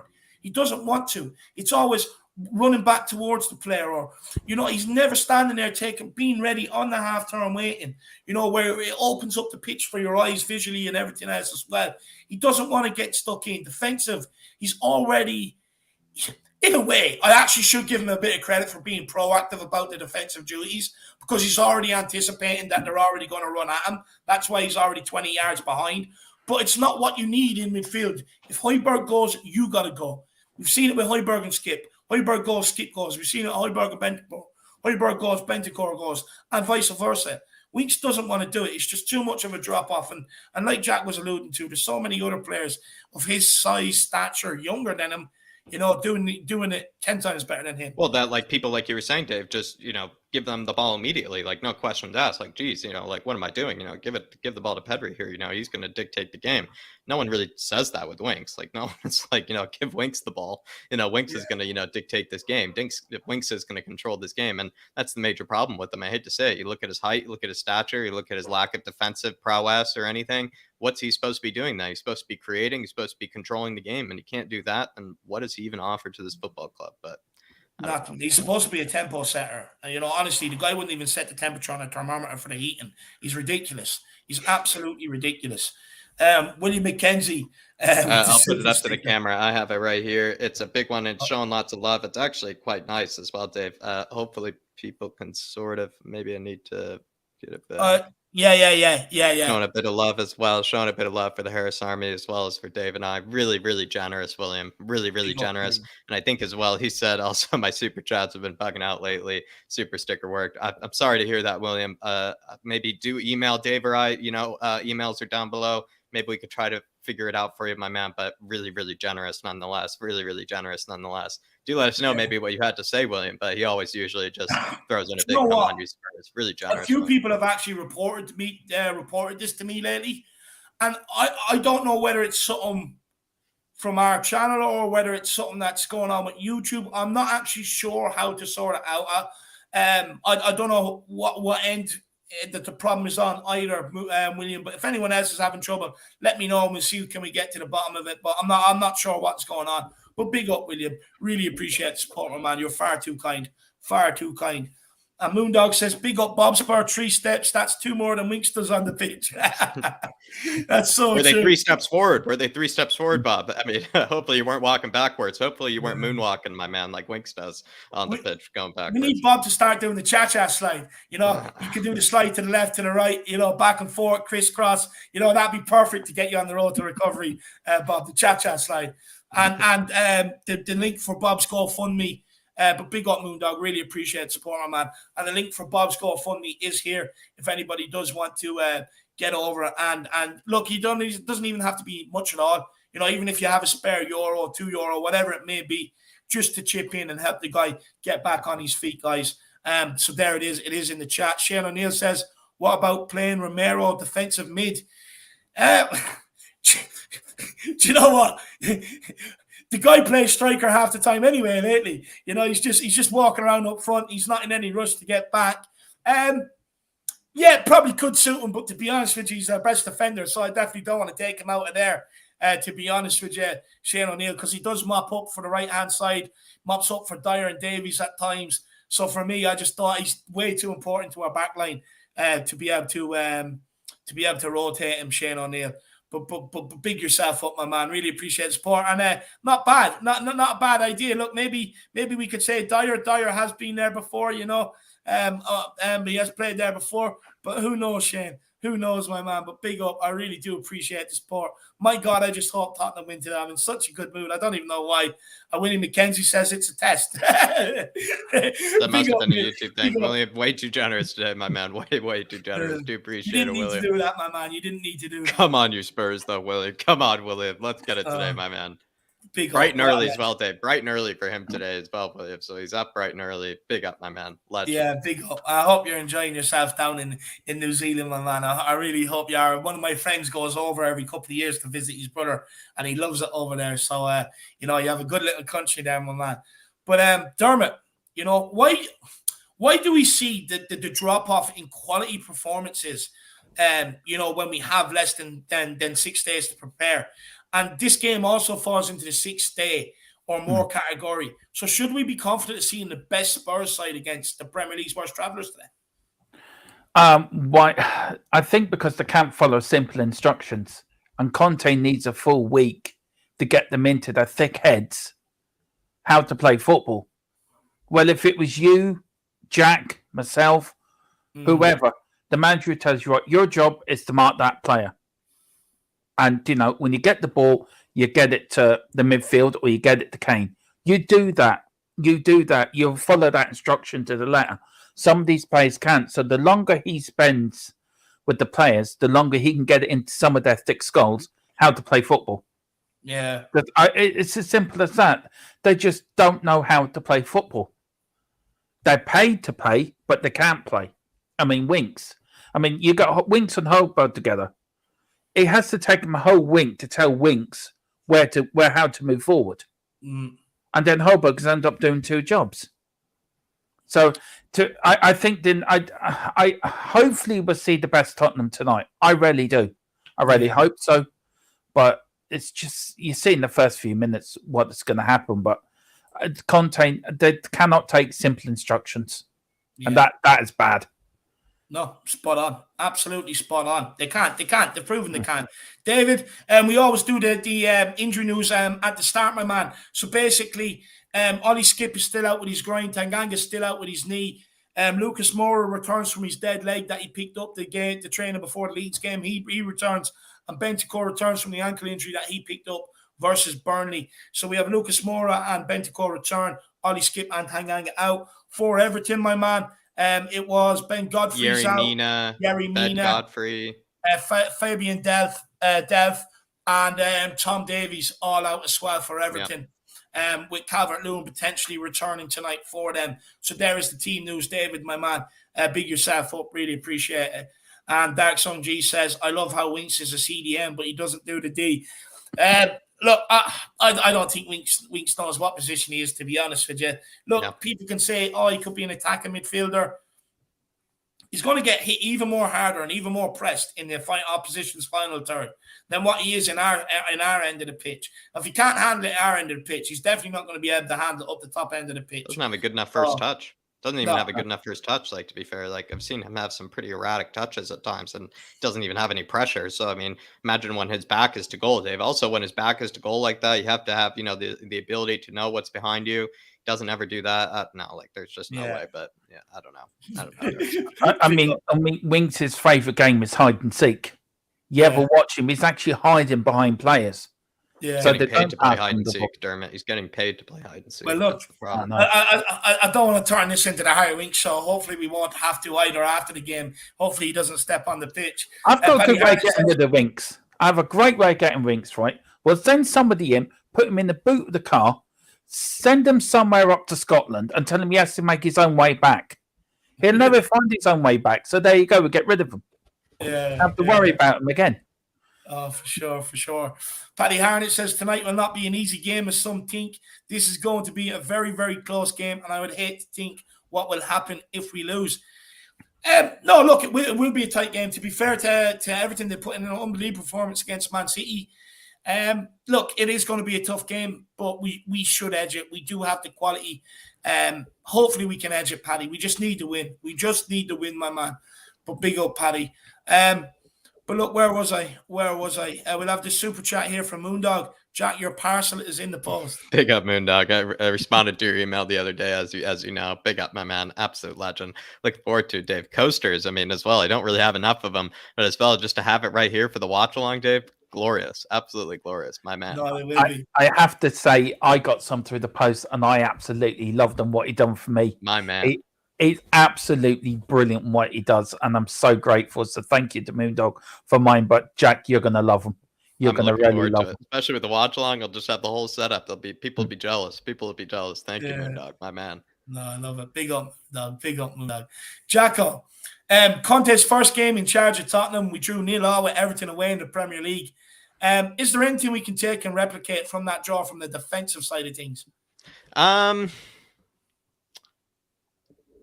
On the defensive side of things, you could say that there wasn't really a lot going for Everton, that sort of match. They had the only player that was causing us any sort of trouble was Richarlison.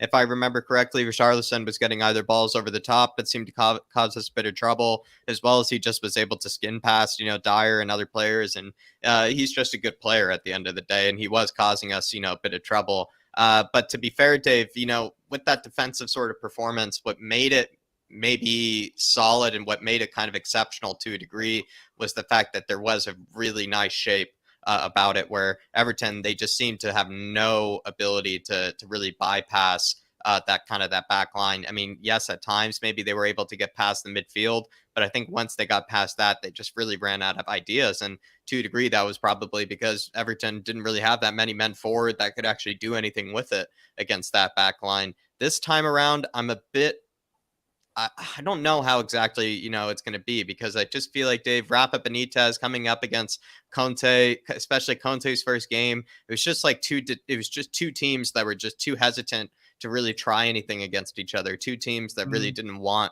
to try to, put their foot forward and try to win the game. That just seemed like it was very pragmatic, very cagey. Will I see this being as cagey of a match? I don't think so. I do expect one team to probably dominate the other. So as organized and as good as we were defensively against Everton, I don't really see it being that similar in the defensive side of things. The one thing I would say, though, Dave, is do you remember we were complaining about Ben Davies making all those runs forward? We were losing our mind about him, losing his position in the back line. But actually, to a degree, it helped us out actually a lot against Everton when I do think about it. So hopefully we see Ben Davies make some of those inverted runs again, because he hasn't been doing it for a while, and I'd like to see him start doing that again. Yeah, so would I actually, because they were a pain in the ass to pick up. So it would be nice to see that happen. And Bob says for some reason I'm more confident about being Man United next Saturday than tonight, especially if their big players are still injured. Their confidence will be low, and Kane will have Maguire on toes for sure, 100%, lad. Hopefully Ronaldo, Cavani, apparently he says he doesn't want to play. Ronaldo's injured. Hopefully it stays like that, Bob, but we could definitely take advantage of it for sure, my man. Adrian Trace says, big up, lads. No one mentioned Jan and Toby played together since they were kids, so they know each other very well, which helps stabilise our defence. Yeah, they did, to be fair. They grew up, came through the Ajax Academy and that together as well.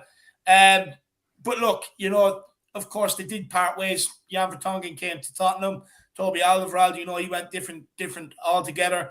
Went to Southampton, then came to Tottenham. So, they still had to get used to each other's games as fully grown men. And to be fair, it did it brought a great defensive partnership. But I mean, if you just put two people that want to win, you form a great partnership anyway, because they'll understand that there's things that they may have to do to help the partner out. But there's other things that they'll have to accept from the partner as well, in terms of like if that partner wants to take the lead and stuff like that. It's a bit of give and take. So for me, as long as you have two winners that really want to win, you will form a magnificent partnership anyway, Adrian.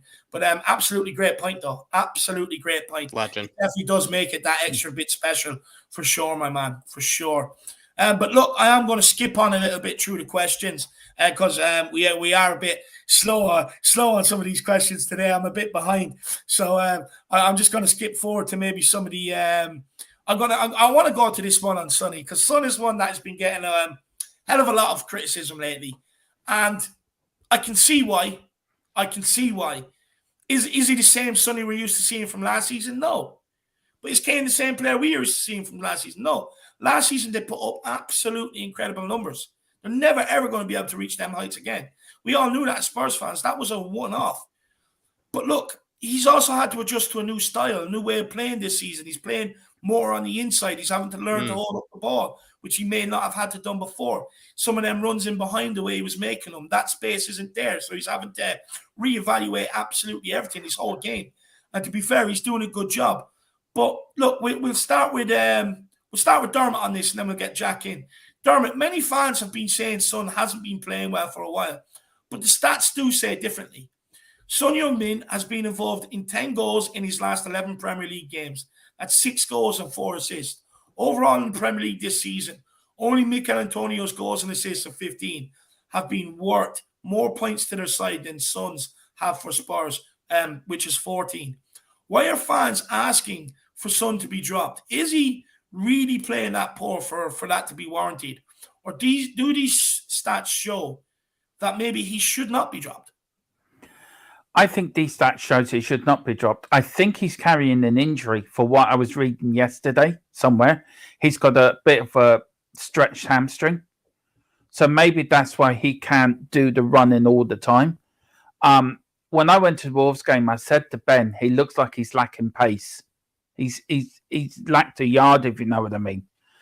And he was coming back from injury. I wonder if he's never got over that injury. So he's just trying to protect himself.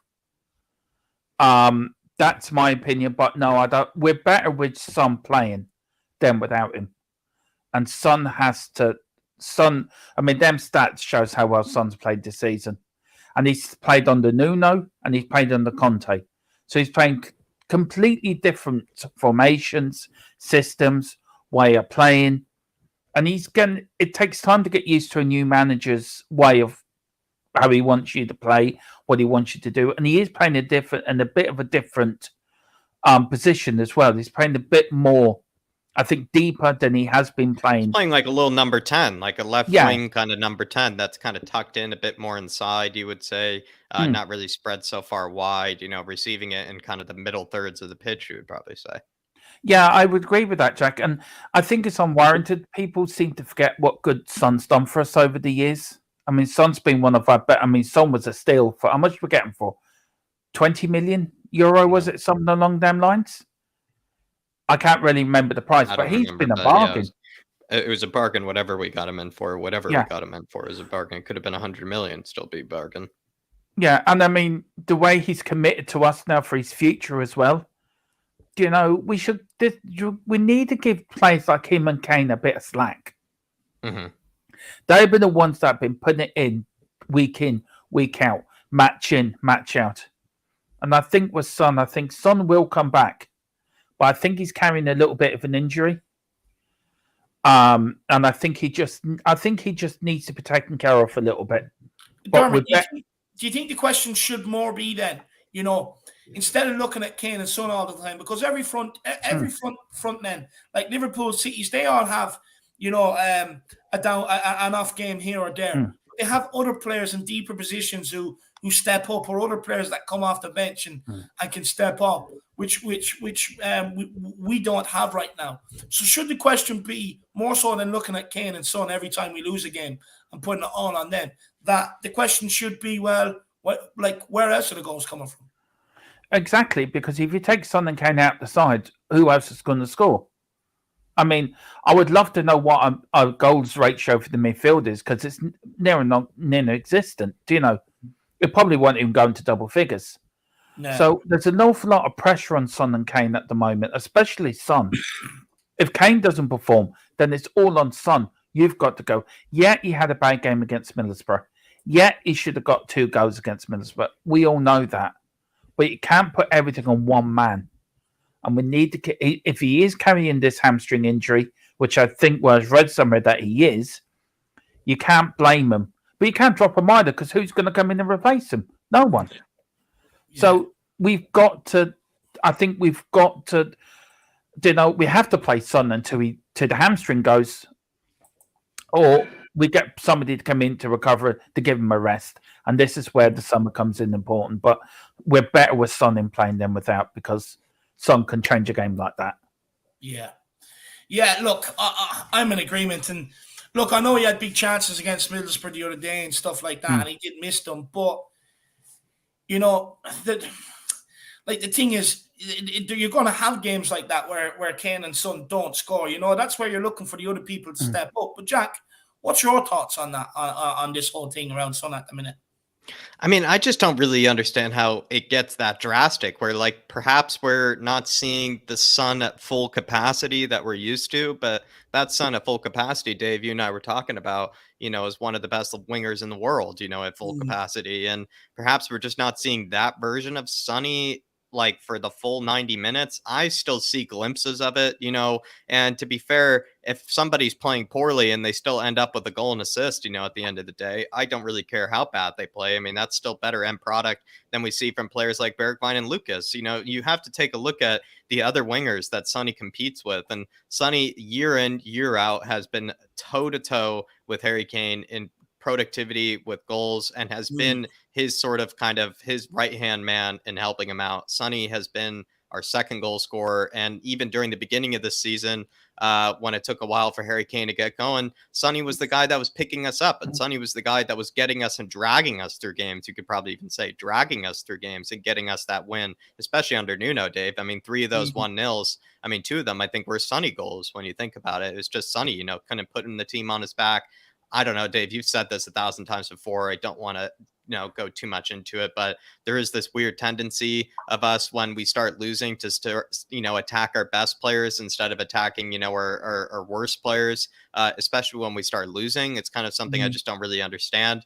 As well, Dave, as we've said this before, if there were better quality backups, if there were a third goal scorer or fourth goal scorer that we could rely upon, Sonny probably wouldn't be catching as much heat. But since, we're in a bad, situation with the results, since we don't really have any other players, near Sonny's caliber or quality, we're going to all of a sudden just start attacking the players that we rely upon, the players that we depend upon, who are our best players. And I don't know how fair that is to them. And even you look at those stats right there, Dave, those stats showed that the goals that Sonny had scored, like I was saying before, actually contributed to wins and points and weren't just like goals that we were scoring when we were already 2-0 up or anything like that, like important, vital goals that we needed in order to win. So any sort of consideration that he's not vital to this team or any sort of consideration that he's been playing poorly, I'm sorry, is just way off. No. Look, me personally, look, we done it with Kane already in the summer, on the start of this season up until he started scoring. And look, I can get the frustrations. We want them to be at that level every single week. But it's just not humanly possible. We have to look deeper back in the team. Wing backs, centre midfielders, even centre backs from set pieces, whatever. Well, step up. Help them out. If you know they're having an off day, someone grab that game by the scruff of the neck, make something happen, be the one to step up when they are having that game. And we just do not have that at the minute. We do not have it. And Goguma, she says, Sonny, absolutely. Come on, Goguma. Big up, Goguma. I was just about to welcome you in. I was just about to say hi to you as well. And the truth sets you free as well as in as well. So big yourselves up. But Goguma, look, Sonny will put all that to doubt today. That to bed today, hopefully, with a nice goal and assist, Goguma. I really do want Sonny to come in and just put an end to that for sure. But big up, Goguma. I really do appreciate the support. And then there was a comment here from the Bertie I want to take, and he says, great talk, guys, but what do you think on Levy wanting to renew season tickets by April and not at the end? This guy is absolutely disgusting. Hashtag Levy out. Look, I'll be honest with you, all I caught was the headline. I do have it saved that I do want to actually read on it properly later on tonight when I'm having my dinner. I know it's a bit sad, but I can't switch off, so I will read that while I'm having my dinner. But look, all I seen on the title was Tottenham. Basically, we're not upping the price of the season ticket. So from the outside, that looks good. It's like you can't keep charging the fans more to watch some of this shit. But obviously, I have to go reading deeper into it, my man. Again, I need to find out off-season ticket holders. Is that normal that they usually end up, towards the end of the season that they come up for renewal and they have to take them, or do they wait till the end of the season? Any season ticket holders that are actually, if there's any watching, probably not, because you're probably all on your way to the game. But if there is, just put it in the chat and let me know if that's the norm. Is that not against the norm? Because I want to know all these things before I do go and have my say on it, to be honest with you. Because last thing I want to do is come out and say stuff, and it turns out that it is the norm. Or last thing I want to do is say, oh, that is the norm, and then it's not the norm, Bertie. So just give me time. I will read up on it, and you'll hear me maybe have my comments on it very soon, the Bertie. But big yourself up, my man. Big yourself up. Another player I actually do want to go into, Jack, is Roy Keane or Harry Kane. After the defeat to Middlesbrough, Roy Keane criticised Kane, saying it's not all down to Kane, but if he is your main striker and he's your top guy, he's still got to do more. He's still got to go to lead a team. He doesn't lead them that well. Do you agree with Roy, Jack? And should Kane be doing more and be more of a leader for this team? Tough to say, Dave, because there are different types of leaders at the end of the day. And I don't think you can really criticize someone for being, maybe the type of leader that maybe they just can't be. It's not maybe the type of personality that they are or the type of person that they are. For me, Dave, I think Harry Kane is in fact a bit more of like that leader by example. I've said this before, just somebody that is just so ridiculously good, somebody who's so ridiculously reliable and you can count upon to be able to get you the goals, get you the assists, be able to create things for your team, just be that kind of I don't know, just that world-class player in your team that everybody just knows they can rely upon. I think that's what kind of makes Harry Kane a leader, is that he's brave. He kind of plays, he puts the whole team on his back in certain games, like we saw against Man City, Dave. He's that sort of leader. Is he the leader where he's kind of barking at players, telling them what to do, pointing where to be and everything like that? Perhaps not. And I don't really think that's really a criticism of him. And with Roy Keane saying that, is a criticism of the guy, I don't know, Dave. I just don't really think it is, because I think Harry Kane is so world class and offers so much to this team that if he's not offering you that extra thing, I don't really think that's really much of a slate on the guy. And I actually think he's a bit of a leader by example. And I think people do know probably what I mean by that. Another good example, Dave, is even when he, puts in a harsh tackle on a player, right? He'll do that maybe when things are, maybe not going well for his team, or maybe perhaps the referee is just constantly giving them a call, or maybe there's a bit of shithousery going on for the other team. You'll see Harry Kane 2-foot a player, in order to really stand up for his teammates. Like I said, a leader by example, maybe not with words or like with, kind of demonstrations or anything like that, but certainly a leader by example in other ways. And I think Roy Keane, I see what he's trying to say, Dave, but I think he's a bit off on that, because he's not like someone like a Højbjerg. I think Højbjerg, if Højbjerg wasn't as much of a leader and wasn't as much of kind of a Viking in the midfield, I feel like you could probably criticize him quite heavily, because, what is he really actually offering, at certain times? But he is that leader. He is that person that stands up and fights for the squad and will do everything, and is that sort of captain-like player. And that adds an extra element to his game, but where Højbjerg needs it, I don't think Harry Kane necessarily needs that element to his game. Yeah. Sorry for the weird rant. I know I went all. No, I love it. I love it. You've been holding that one in since Friday. I was supposed to ask you that on Friday with the Tottenham on tour show. So you've been holding it in. I don't blame you, Jack. I love it. I love when you go on rants. It really does show them, how much passion you have for this club. I love it. Mick Hermlock, we are back tonight at 7:45. And just to everybody out there, I know for the watch-alongs, you've just seen us on screen, but we now have the scoreboard. And we have the timer as well, so you guys can sync up with us. It will all be up on stream today. It'll look good. So we'll have the scoreboard and the timer for you guys today, Mick Carmelock. So we are taking it up to a new level. So big yourself up, Mick. There was a couple of other teams there just quickly. Neo's in. He says the Irish Bell End is back. Yes, I'm always here. 9:30 most days, and 4 hours before kickoff, every pre-match build-up. By the way, trust you to pick the West Ham game to go to. Don't go to any other games, but you love cats that much. You're such a warrior. You're going to the West Ham game. If you want to find me, you see me with a big Hello Kitty balloon. So you will. I'll just make sure I have that in my hands just so I stand out for you, Neo, because you did say you want to see me at that game. So hopefully I'll see you there, big boy. But look, Dermot, you did ask me to store this comment. 1990 FA Cup win is story 30 years ago. Freaking FA Cup, kind of pathetic. It's not pathetic. I don't know what point he's trying to make. Look, you could go back through history and we celebrate our history. That's what we need to do as fans. You cannot forget about it. An FA Cup is an FA Cup. It sort of balls on to what Jack was saying about captains. Every 60, 70 sides, 80 sides, you have 4 or 5 captains in each team. That 90 side had the same. And I will celebrate the 61 double winning side, the 71 League Cup winning side, the 72 UEFA Cup winning side, the 73 League Cup winning side, the 61 double, 62 FA Cup. I would celebrate all them great teams. And nobody will stop me from supporting, because that's our history. That's important. We need to remember this to take us through the dark times, to show us that we were good and we can be that again. So, if I'm pathetic for celebrating and remembering the 1991 FA Cup winning side, call me pathetic. I don't give a damn, because I will support it, I will show it, and I will celebrate it. And I will celebrate the 99 League Cup winning side, even the 2008 League Cup side. Tottenham is my Tottenham till I die.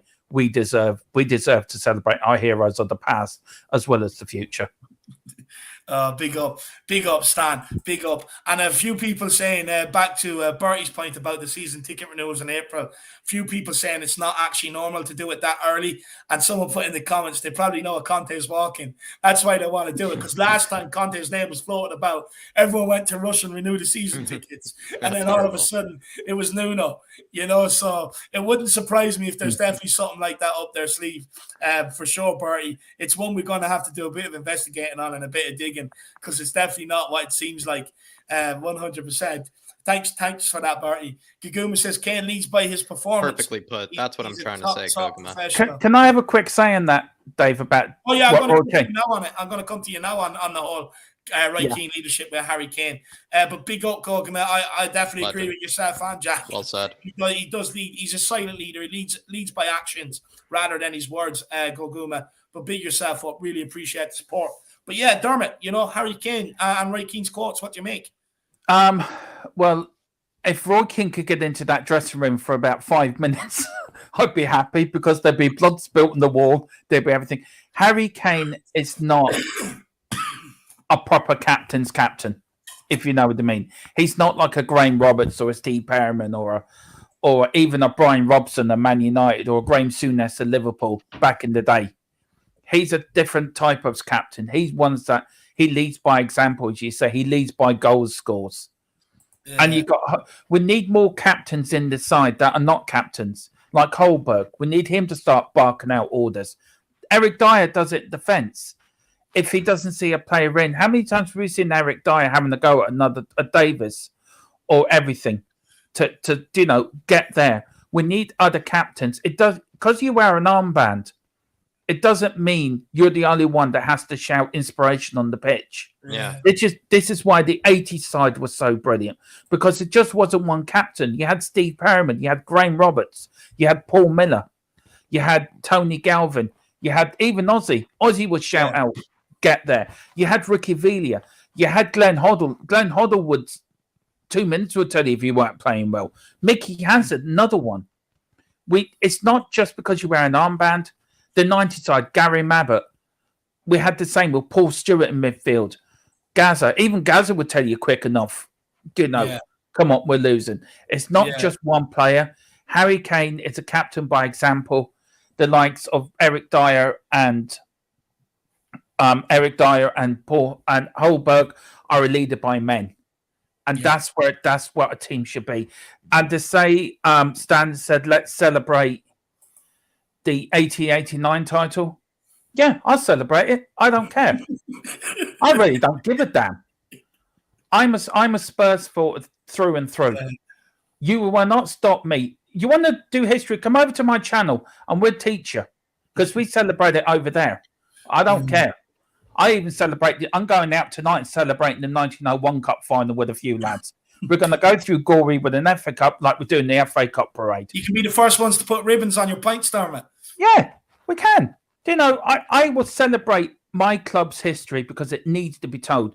You start forgetting history, then you might as well forget about the whole damn club. Yeah.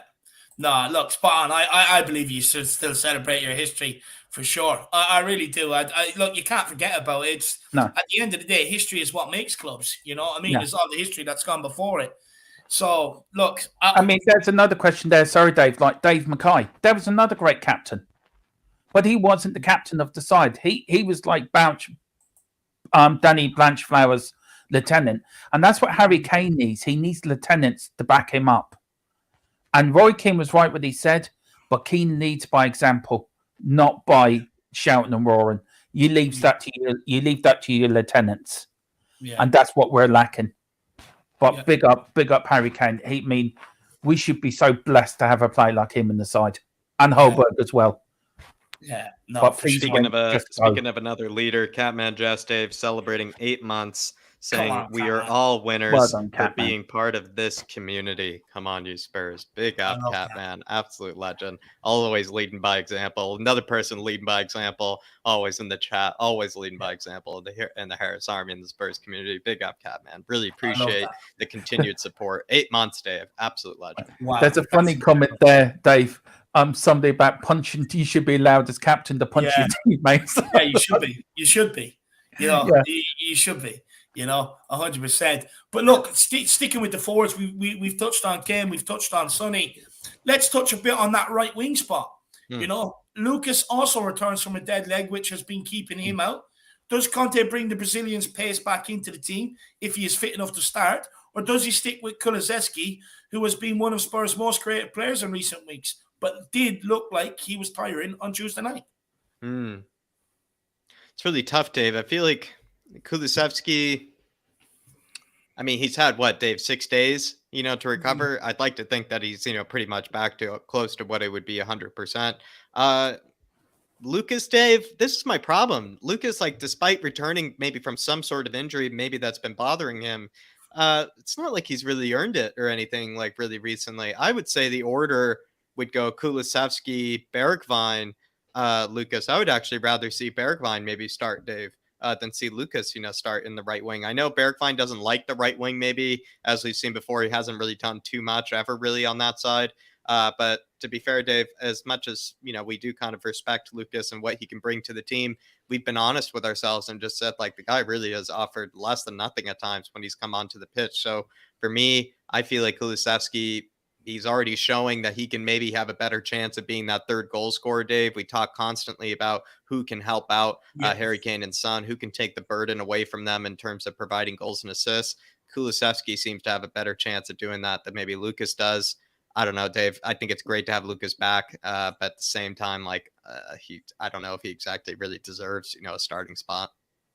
Yeah, no, and I know Sean popped in earlier and said that the Everton, the Everton fan he was speaking to, he was more fearful of someone that's more direct, like a Lucas, like a Bergwijn. And look, maybe we are playing into their hands a little, maybe by playing Kulusevski, but I'd much rather Kulusevski purely because of what he offers going forward. He offers more of a threat than what Lucas Moura does. And for me, look, I think Lucas Moura would definitely be good to have as an impact sub off the bench. Look, for me, it's got to be Kulusevski over Lucas for sure. Al Ben says, one Keane, and that's Robbie. Dave, thoughts on him? Robbie Keane, yeah, look, he was my idol growing up. I used to do the little cartwheel and the little bow, the little what's it called? The little Cupid arrow into the stands. You know what I mean? I used to give it the whole lot. I used to give it all. Look, I absolutely adored Robbie Keane. Loved his haircuts growing up. Great servant for Ireland. Record goal scorer for Ireland. Great servant for Tottenham as well. Went to his boyhood club that he supports, Liverpool. Didn't work out. Where did he come straight back to? Tottenham. Look, I absolutely love the guy. He loved his time at Tottenham as well. He loved his time at Tottenham. Even got in a fight with Edgar Davids. Basically, you're not coming in here and having that sort of attitude. And you got to love that. You've got to love that. For me, a leader, a winner, and a great player, Al. A great player. Not only could he just run in behind and be your finisher, a bit like Jamie Vardy nowadays, but he could also create his own goals too. So for me, absolutely, he was a superstar. He was a superstar, Al. Great memories of that kid. Absolutely loved him. My favourite player, his favourite striker growing up ever. But look, we've touched on the forward line. Let's maybe go backwards a little bit and touch on the defence. Now, we'll start with Dermot. The return of Rodrigo Bentancur is huge for Spurs. Have we missed his defensive presence in the midfield while he has been out injured? Oh, hell yeah. Oh, hell yeah, we have. We have looked like three nervous grannies going to bingo, hoping to get the right bingo call at the back without Benny. Honest to God. I mean, we look like a bunch of jelly beans. He just pushes and we fall over. Benny's there. Benny's there. Benny's the man. He's the man. Him and Romero, there to make it solid. And boy, have we missed him. Because we're a better side when he's playing. Yeah. I mean, he's firstly South American.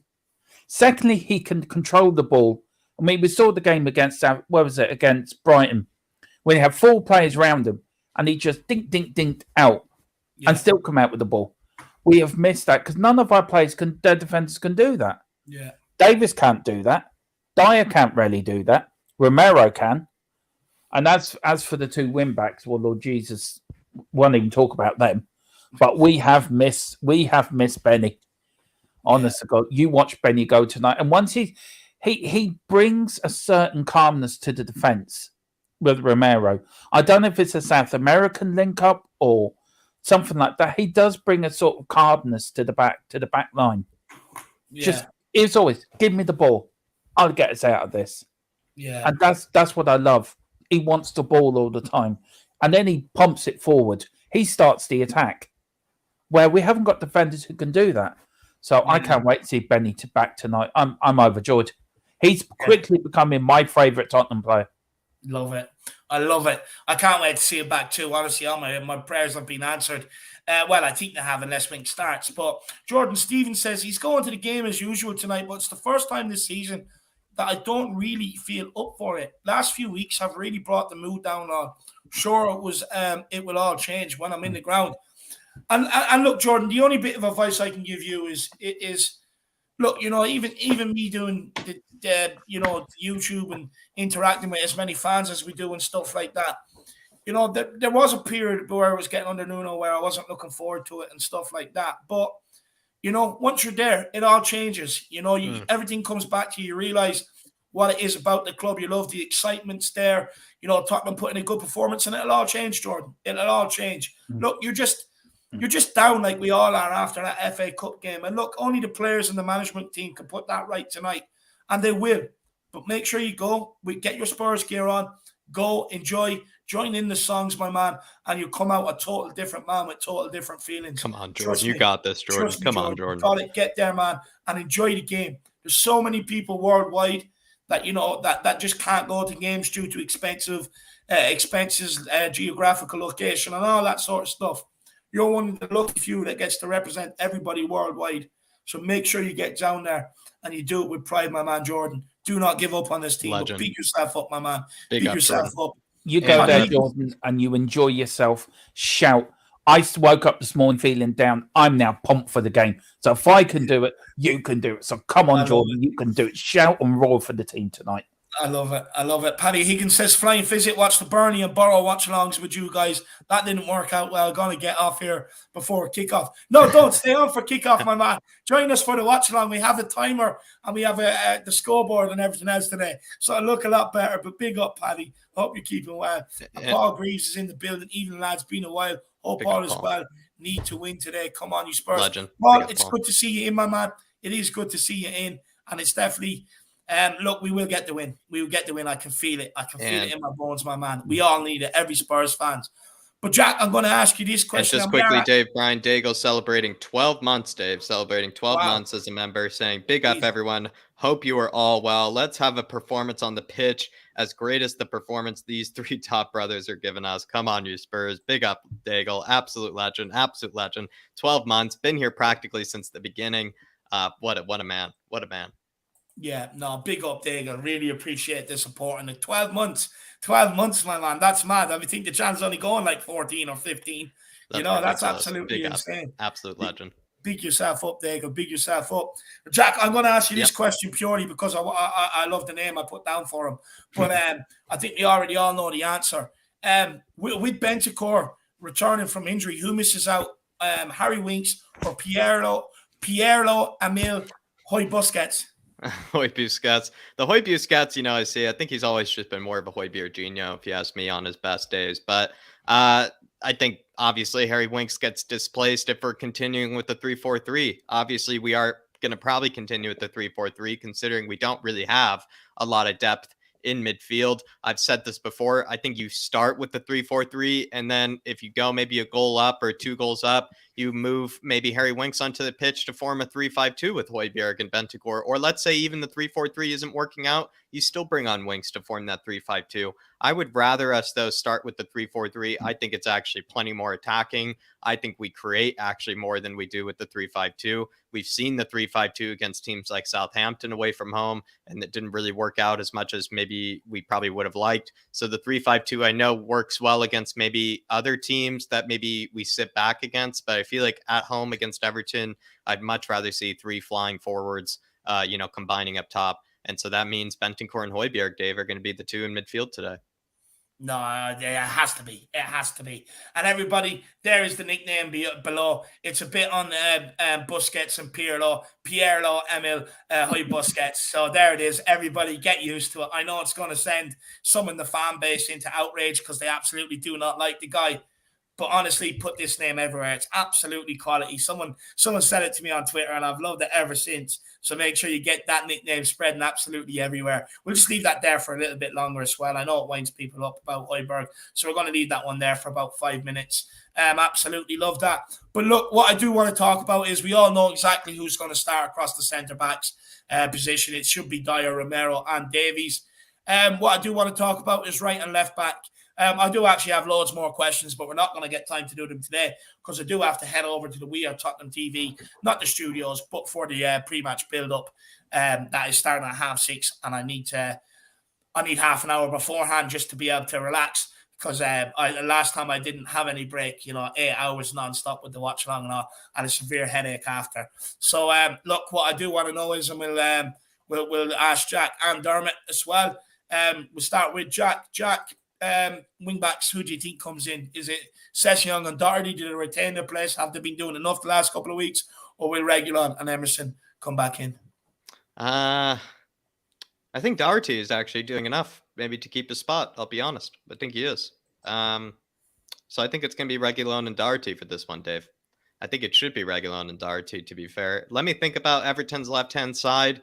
It would be probably Demarai Gray if they put a winger out there. I do think Demarai Gray is returning from injury for this one, and he could have maybe a good time against Matt Doherty, Dave. Demarai Gray, he loves to cut inside, and Doherty does show them inside every time.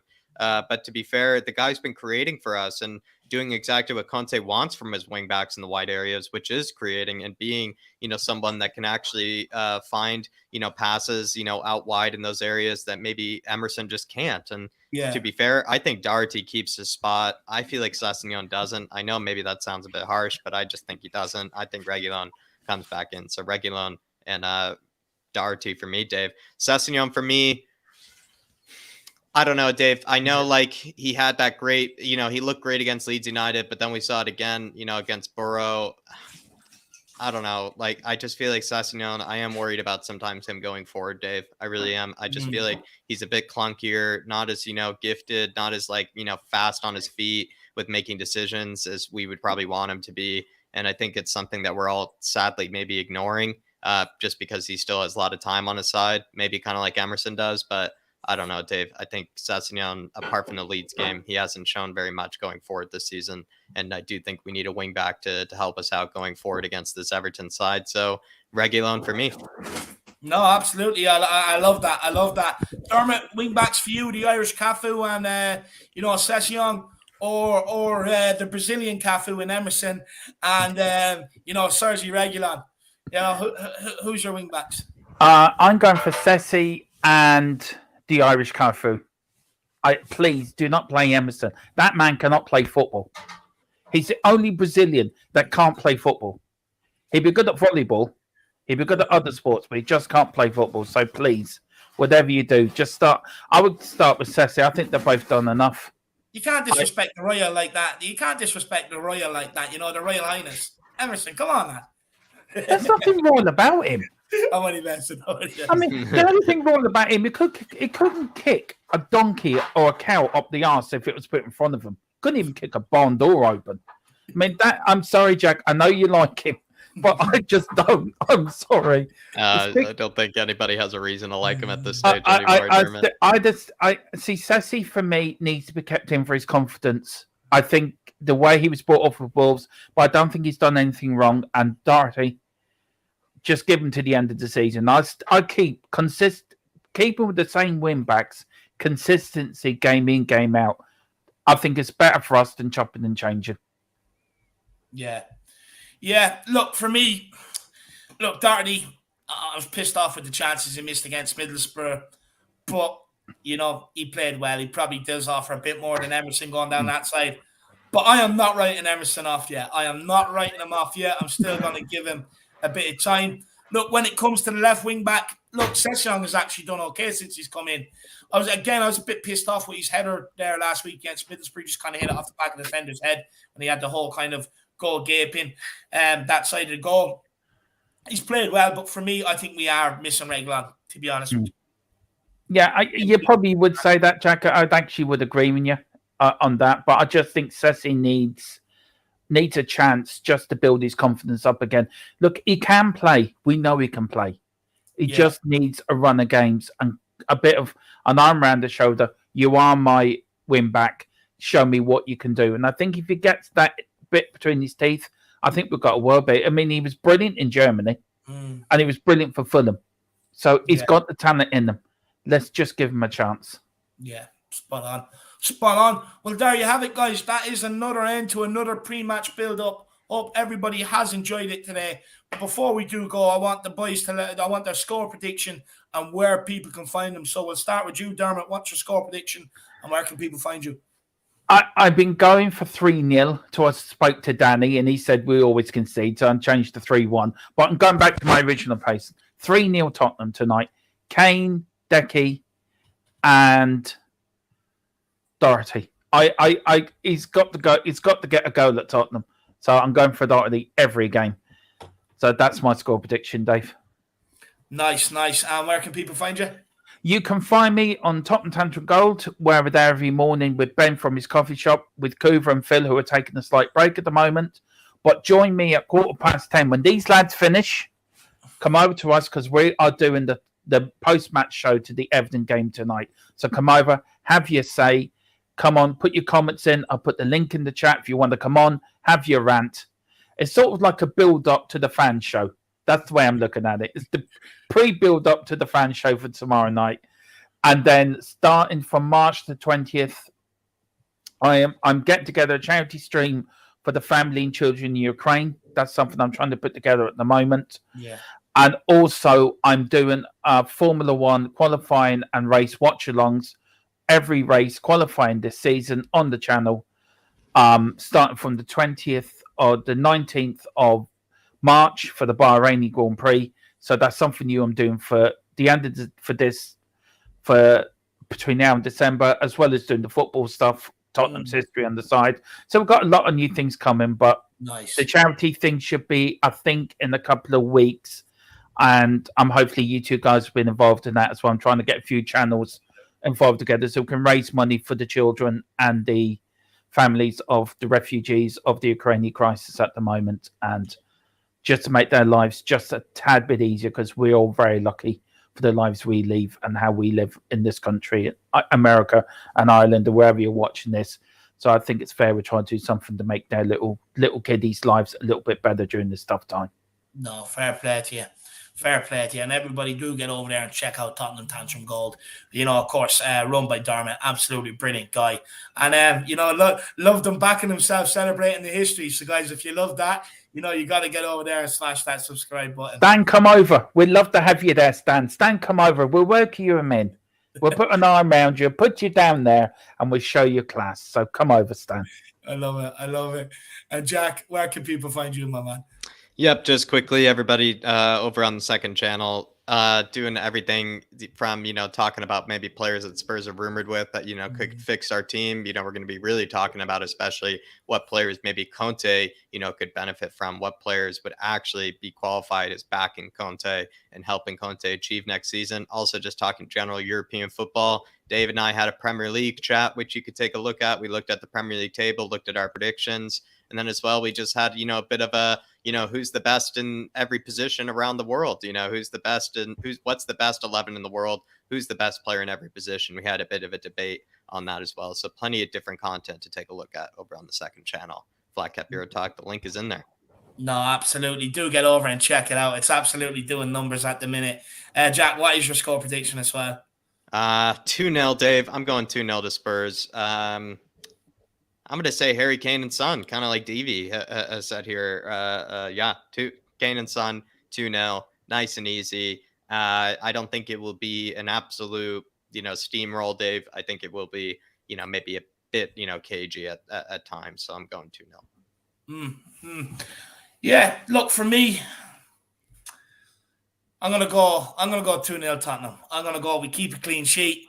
I don't know why. I'm going against all the odds, all the bookmakers. I mean, I think we've kept 1 in 11 So I don't know why I'm predicting a clean sheet. But tonight I'm going with a clean sheet. And I'm going with Tottenham to take it 2-0. It's going to be a tough game. Everton are going to sit in deep when we have the ball and we put pressure on them. But I wouldn't also be surprised to see them pressurize us at times and pinpoint a certain trigger, whether it's an Emerson, whether it's a Winks, whoever's in the team, to start that press. So it'll be very interesting to see what they come up with. But look, I'm going into it positive as always. Positive as always. Look, I want to say to everybody else out there, first of all, make sure to like the stream if you haven't before you pop out. And smash that subscribe button as well. Big push for 7K is on. But look, everybody, I want to say a massive thank you to you guys for tuning in out there. You have no idea how much you are actually the lifeblood of all these channels. You're what determines a successful channel and not a successful channel is you guys out there. So I want to say a massive thank you from the bottom of my heart for everybody's support. It's been incredible. I want to say a massive thank you to everybody who has smashed that like button, who has smashed that subscribe button, and continue to share everything on Twitter and stuff like that. I want to say a massive thank you to everybody who has helped support the channel financially with the super chats.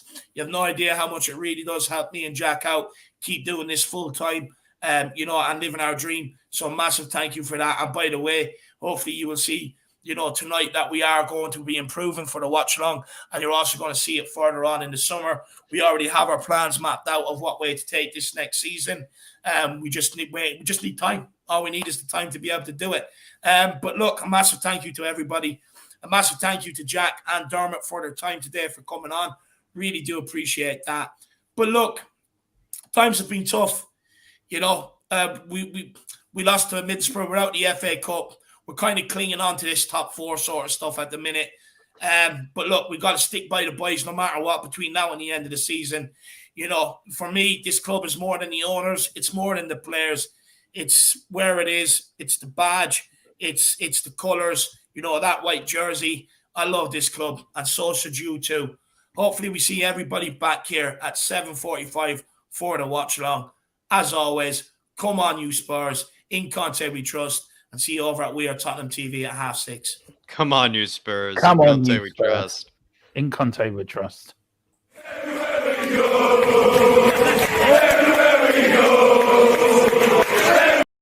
Oh, 1 second.